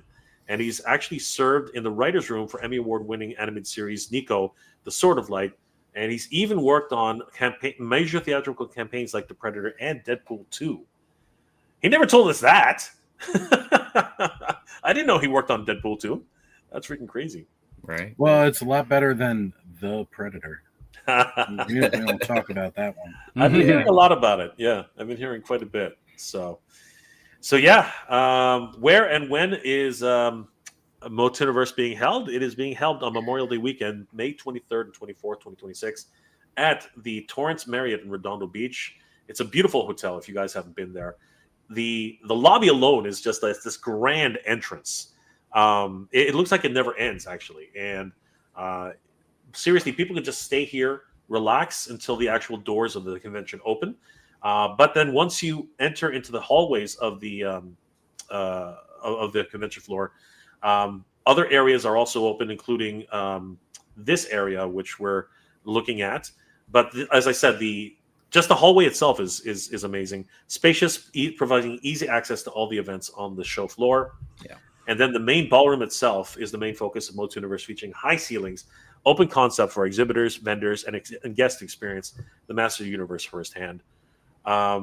It's just actually gone under renovation, right? Right, Mike? Yes. I think, yeah. So if for all that have went to PowerCon, the last PowerCon that was there was, I believe, 2018. They have since renovated, so it is different than what we'll remember, but it's just nicer from what we've seen. Mm-hmm. Yeah, So- I was there firsthand while I was in California with Toy Habits crew, my friend Danny Green, and it's gorgeous. It is absolutely gorgeous. I didn't realize how old when I stepped in there. I didn't realize how old the hotel was. I was like, this hotel looks brand new, because they literally had renovated it. I think it was like 5 or 6 years ago. It was pretty crazy. So all the facilities are just immaculate, honestly. Is ballroom dancing encouraged in the ballroom? Absolutely, 100%. Okay, I'll make sure to We bring want my this shoes. Down the aisle, you're dancing. We want everybody to do the Batusi, 100%. I think He-Man can cut a rug too. Oh yeah. I know She-Ra can. Look, He-Man and Skeletor can ballroom dance that whole thing. We've seen it. Absolutely, that was a great. I love that. I love that. That One of my video. favoriteest moments. That Absolute YouTube video favoriteest moments. Well, was not even awesome. the YouTube video. The scene in the new animated, CGI cartoon, I'm hoping. where they're dancing on the train together. It's Yes. gorgeous. It's great. We'll be utilizing the available breakout rooms and additional programming, including panels, workshops, product announcements, and featured guests.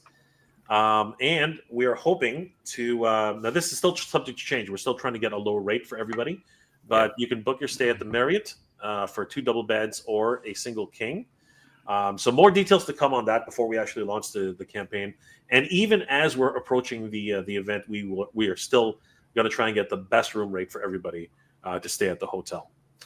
It has additional features too, like a great bar and lounge area, so you can watch the game. You can actually have a great time just lounging around. The patio is incredible. Then of course, great weather all year round. Particularly when we're going to be there. It's in May, so it's almost summertime around there. And it's even got a gorgeous pool, which Mike has experienced firsthand, actually.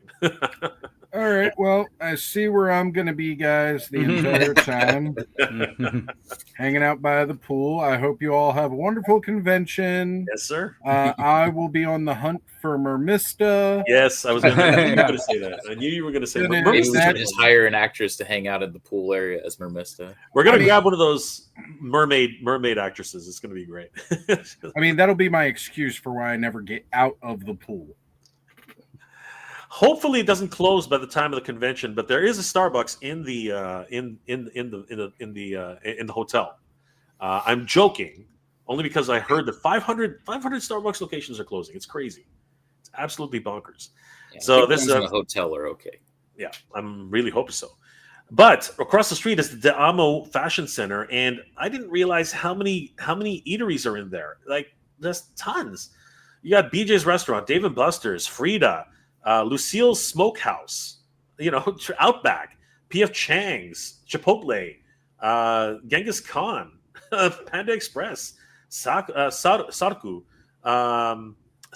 of course, classic Sbarro, and even Uncle Tetsu's. Like a ton of different eating options just across the street.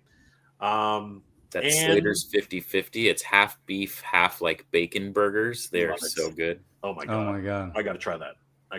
Bag of bacon, Jay. Bag of bacon. Yes, sir. Bag of bacon, dude. We're doing it. As soon as I can find we got to find a Dunkin'. Get a bag of bacon. Wearing that hat a lot lately, huh? Me and Oz are heading for a freaking Dunkin' Donuts, brother. Meet the team. Mike, attorney on royalty. There he is. Look at that. I know that guy. I know that guy. We got some idiot called Mega J Retro. I know that guy. That photo looks familiar. That photo looks Micah, who's literally gathering. He's gathering the troops, man. He's gathering troops, and he's a great singer, by the way. We're doing karaoke, and Micah's leading the charge. Micah's in the chat right now. He's probably like, "Yes, we're going to have karaoke nights for sure." Then Tom, who still owes me a headshot, and just multiple contributors. Some dude named Oz Guys. What? I heard that guy's a jerk. Some dude named Skelevator. Skelevator's in there. Do you guys want your real names, or are you cool with just the names like that? I didn't know. That is my real name. Well, yeah. No one's gonna know me by my real name. Yeah, it's true. We need the YouTube presence, right?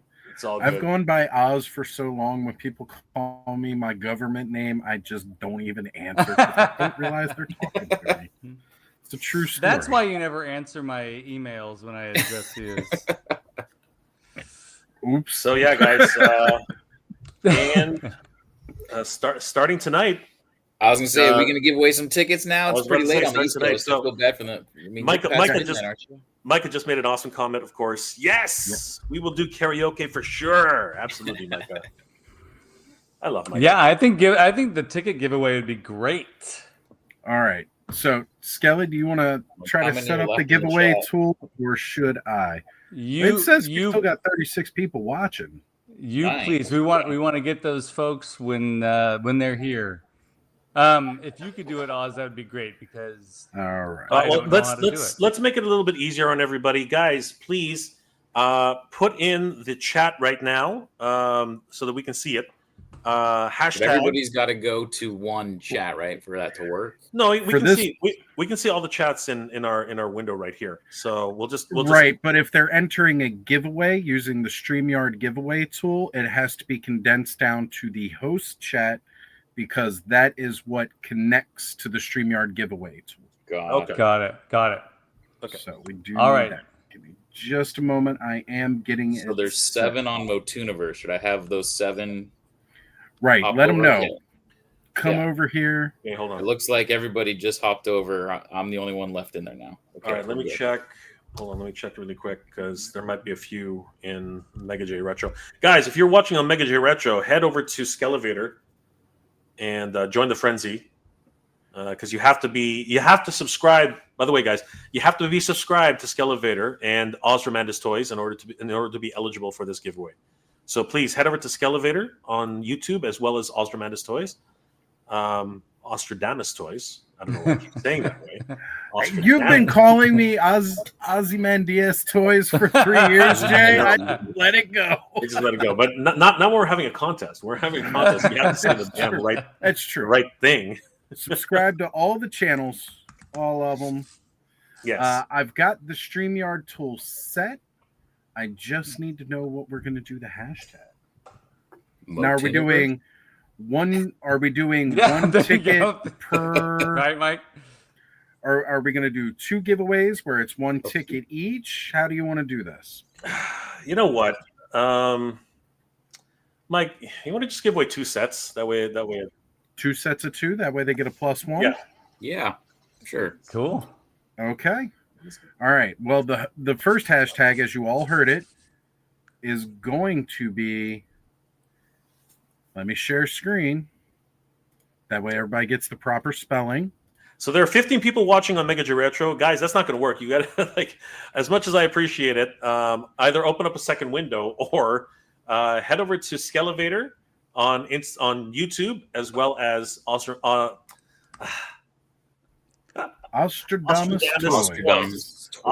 Toys on YouTube, and subscribe to both those guys. Give them a like and a follow because that's how you. Will it work on yours too, Oz? Eligible.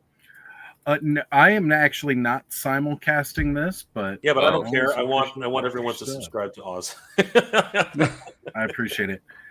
Okay, Jay, since I am a wrench on your channel, I did just drop the link for Skelly's. Perfect. Can you so drop guys, drop your own link as well, just to make it fair, guys. Let's give everybody a shout out today. So I can do that too. Yeah, Jungle Figure Factory. That's you gotta do it on the link that he just that Oz just put up.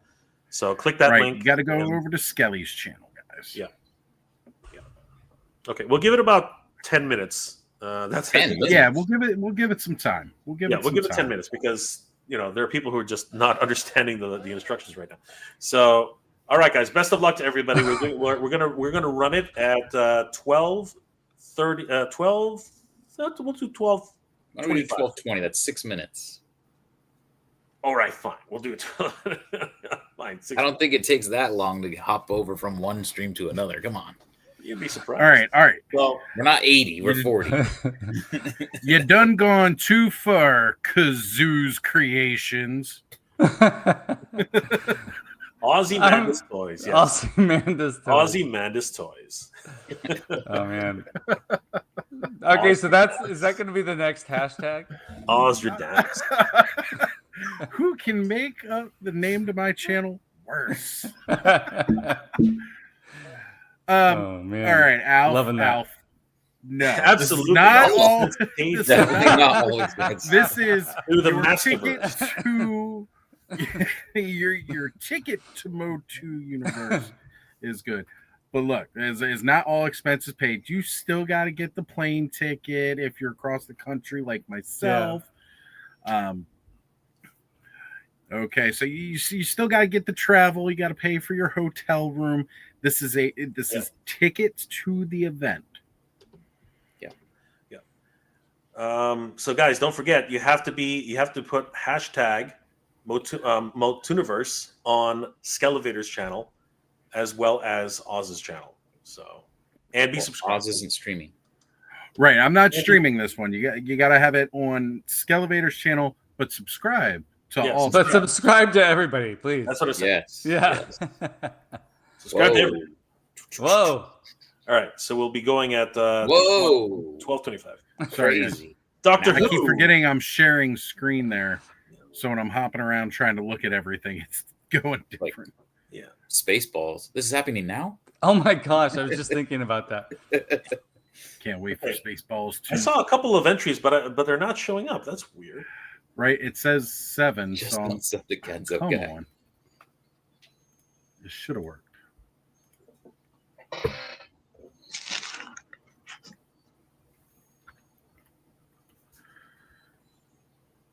So, guys, is there anything that you guys would like to see? Like, some suggestions from the chat or from our panel here. Like, anything you guys, any ideas that we have?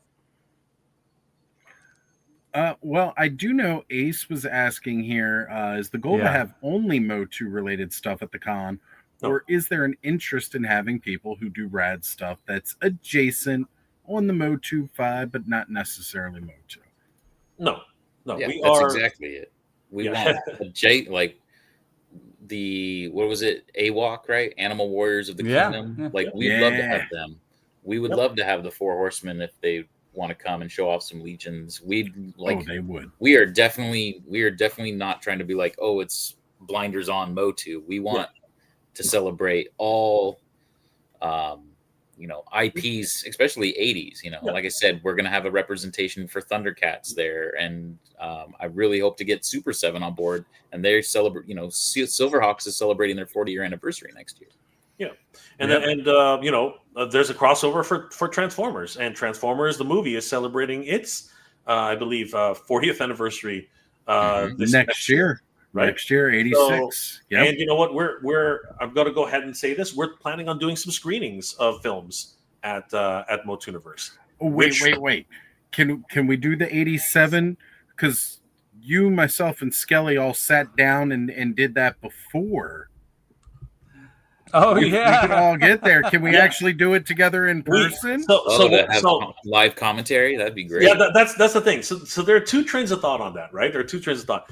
It would be I think it would be hilarious if we watched the 87 movie and all of us are just like, actually doing some live commentary. I think that would be hilarious.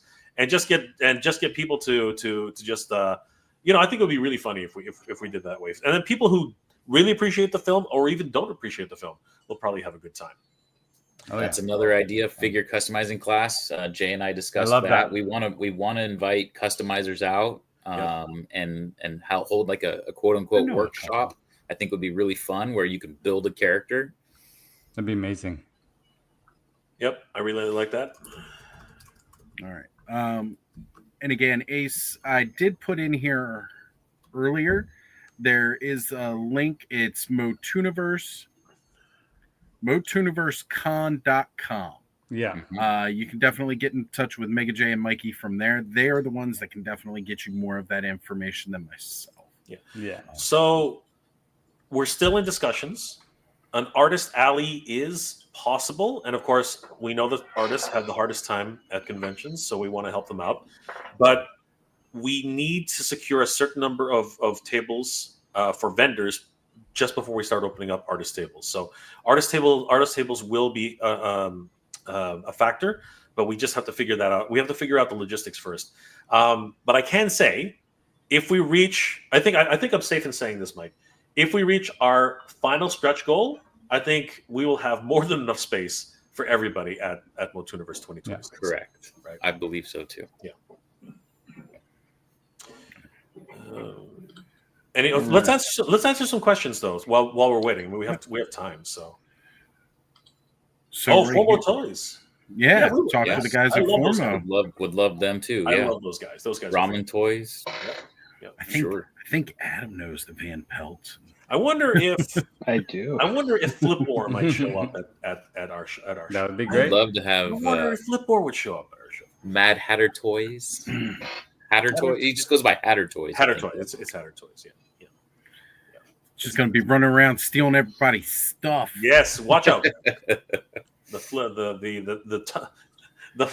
the staff of FOMO might get you. Right. I'd say that'd be great to see some Flipmore cosplay there. That'd be pretty cool. You never know. Maybe I can convince somebody for a Flipmore exclusive to show up there. You never know.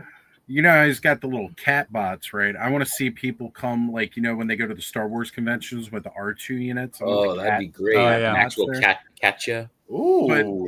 But they've got to also be making the sifting noise. Alf is killing it, man. The Frazetta girls. I need my Conan the Barbarian. I need my Conan the Barbarian. Definitely. Jordan from Canada, Mad Hatter and Pixel Dan would be on my wish list for guests. Okay. Yeah. All right, we got them some of these on the short list for sure. Yep, they are doing. Oh my gosh, Galaxy Warrior. That makes me so happy. That would be sick. Those things were awesome. Yeah. Yes, El Dragooniverse is joining the Motuniverse. Yes, I think that El Dragoon would definitely make an appearance, 100%. Thank you, Kenzo. That's a great comment. I appreciate that. I'm sure Danny will be happy about that too. Ace is saying, Alan is in the other chat, was wondering why I kept hearing Vine, but didn't see him here. Yes. And again, guys, right now we're going to try to consolidate down to Skelevator channel. How are we looking with that? 9 entries so far. So right now you've got a 1 in 9 chance of getting your tickets. All right, how many people in the chat? Let's just get it together, guys. So everyone has to go to Skelevator's. Like, let's just cut to the chase. Everybody has to go to Skelevator's channel and do the hashtag Motuniverse, or else you're not going to be able to get into this contest. So best of luck to everybody. Come on over, folks. Come on over. Come on. You know what, Oz? Can you head to Skelevator's channel? I mean, maybe they live far away and they is? can't take. They don't want to. I definitely can. Hold on here. There's an echo in here. Sorry. So there's the hashtag, folks. But again, you need to be on Skelevator's channel. I've definitely dropped the link to Skelly's channel in. Yeah, because that's my channel. Well, I dropped it in your chat because I had that ability because I am a wrench. I can't drop it in Motuniverse or. Yeah, don't worry. But head over to Ron's channel though. Show people where Ron's channel. There's no one in the Motuniverse. I already checked. Okay. Well, there we go. On Skelly's channel here. Yeah. There it is. Yeah. So at the bottom, guys, if you see it, right at the bottom, there is Skelevator. So you guys have to go to the Skelevator channel in order to get to be eligible. All right. So remember, Skelevator, and we'll give it another, and then we're going to get started. So remember, hashtag Motuniverse, and please spell Motuniverse correctly. It's Motu MOT and then universe. That's right, Universe. It's actually Iniverse. It's it's MOT Universe. Mot Universe. MOT. Never thought this would be a problem, but apparently it is. Right. I do get a lot of people that come up to me and they're like, "What's going on with that Motuniverse?" And I go, "Oh, it's Motuniverse." So, yeah. Pretty soon everyone will know it. It'll just come out. I just put it in everybody's chat. So if at least in my chat anyway. So guys, copy the Motuniverse spelling and put it into Skelevator's chat. And best of luck to everybody. All right, we'll get started in about a minute. And say, do we have additional entries after that? I saw a couple people. Got 11 entries now. Woo! Okay. All right. Last call, guys. Last call. This is it. See, while Dave, if that's 12. Yeah, that's okay. There we go. It's 12. It moved up. So, yep. Last call, guys. This is literally it. Kenzo, Motuniverse. Motuniverse. Like it's an entire con dedicated to Modi. I'd go to a Modi con as long as Kenzo's got to be the head of the con, though, just handing out little free prints. Yeah. Right? Jordan from Canada, question: what's the craziest idea you guys have pitched to your con? Hold on. Anything that can realistically be done, and maybe a guess for the con. So we've had some interesting suggestions. Quite a few actually. But I mean, we somebody put in the chat earlier that we should get Franklin Jello, which I totally agree. But that's very difficult. He doesn't do appearances. He does not do appearances. Franklin Jello. He just doesn't do it. Dolph Lundgren's very expensive. He is incredibly expensive. So, toy binging. Make sure you are popping into the Skelevator channel. The link has been placed in all the chats. You just click on the link and put hashtag Motuniverse.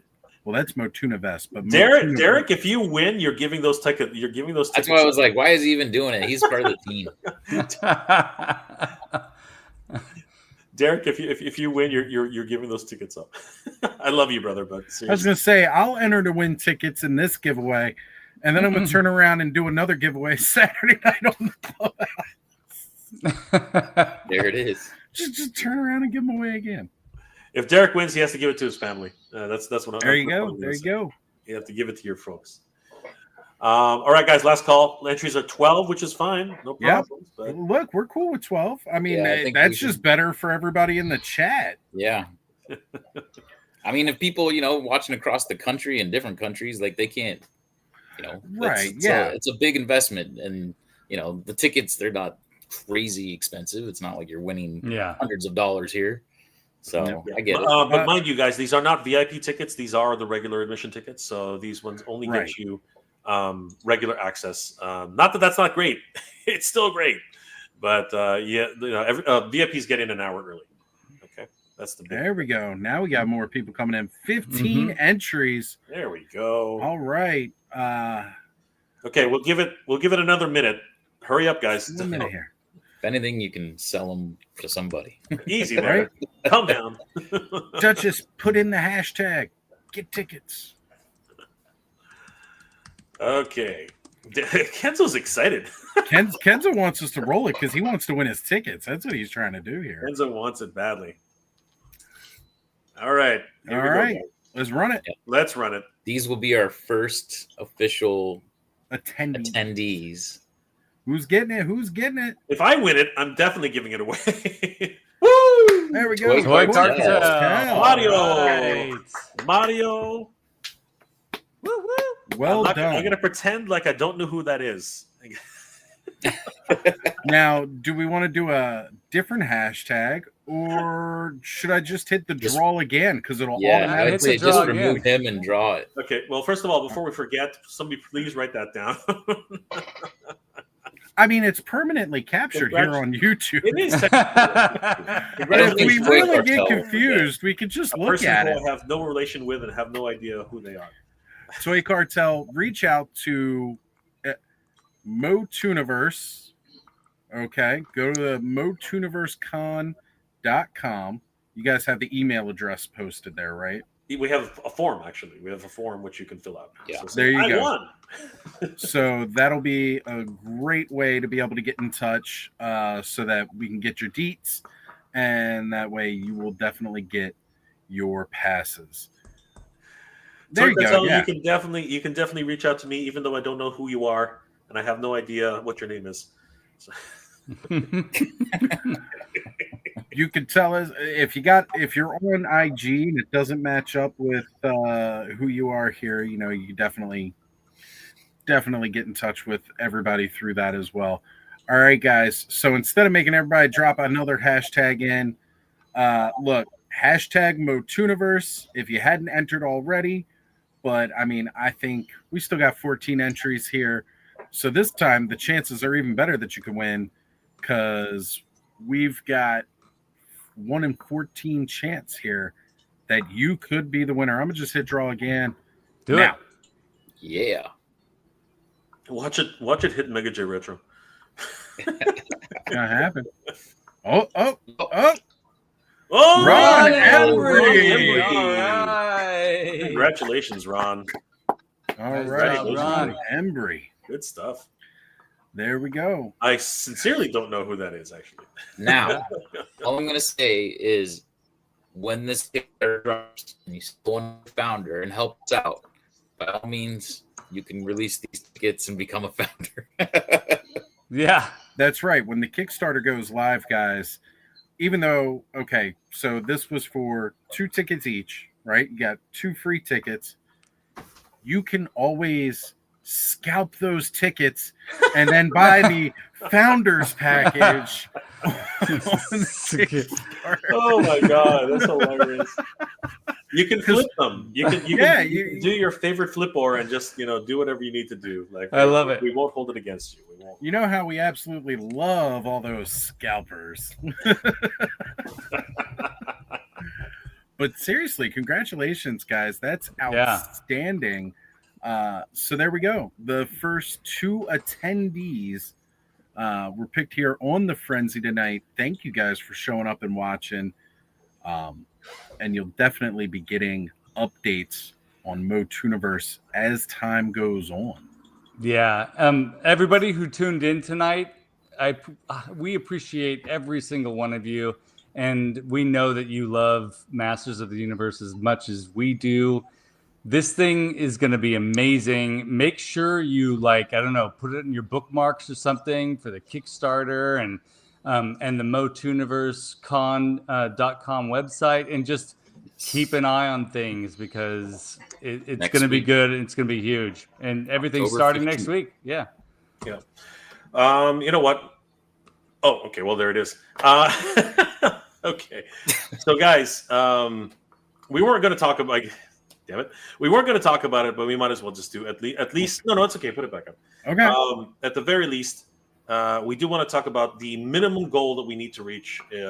And there are multiple stretch goals, but the absolute minimum goal we need to reach is $5,000 to secure the venue.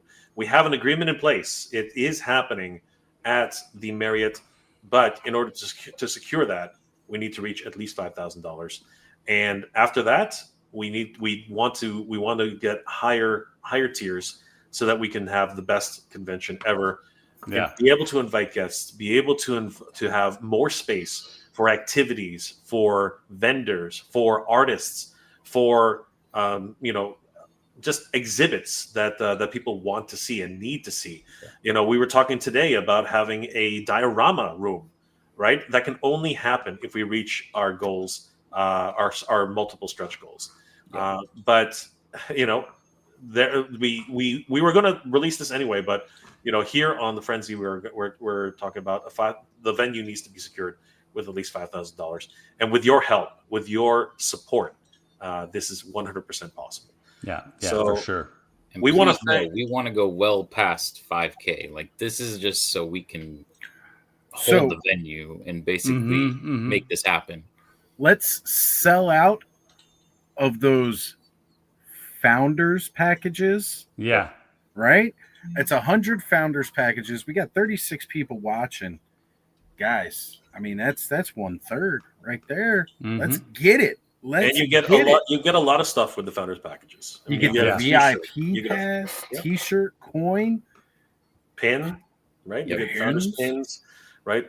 a VIP, a founder's VIP badge as well. So there's a lot of collectible items. And of course, we're gonna honor. I want to get a banner with everybody that was a founder, and obviously anything that goes on our socials, we're gonna have thank yous with names.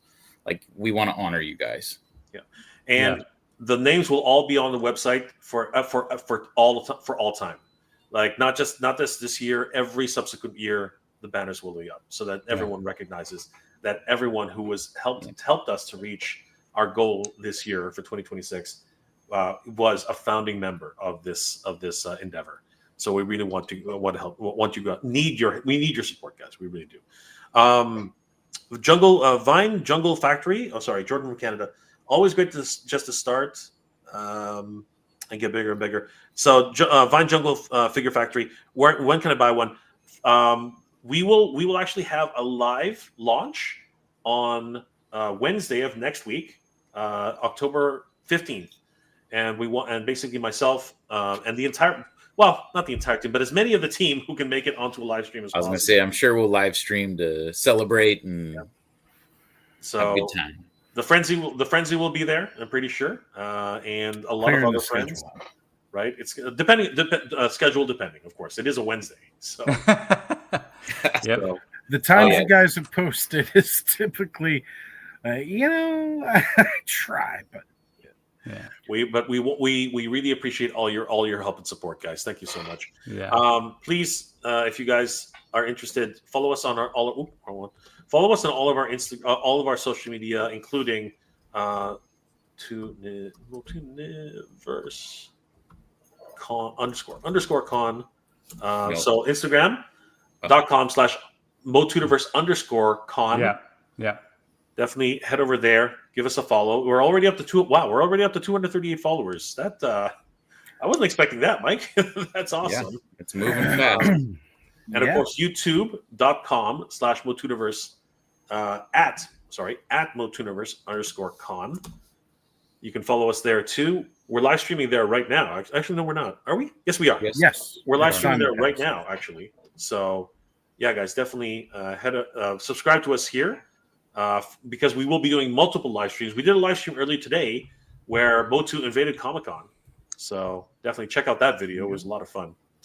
And of course, head over to Motuniversecon.com, one word, and sign up for our mailing list. And of course, tell us if you want to be a vendor or have any other ideas or anything you'd like to drop us a line. We really appreciate it, guys. Do it. All right, guys. Clint Jorgensen wants to know which one of the packages comes with the Mega J autographed VIP passes. Which one of those will that be on? Clint, I better see you again. I know I just saw you at Joe Fest. I better see you again at Motuniverse next year. I know it's a little close. It's a little close to Joe Fest, but Clint, you better be there. Yeah, we'll have a Mega J signing. Don't worry. If you're a founder, you get front of the line. So I think I met Clint. We met Clint. Yes. Yes. Clint was down at Joe Fest with us. It was so good to meet Clint. Incredible meeting. It was so much fun. I remember I was actually calling us. Get over here, Clint's here. That was one of the biggest compliments I ever had. Was that he said Ken and I need to be teaching classes. Yes, at college. Yes. That was mind so good. blown. I was like, I'll go for it. I want it. I want it to happen. That was so good. That was great, guys. Right, guys. I gotta head out because it's time. But you guys can hang out as much as you want.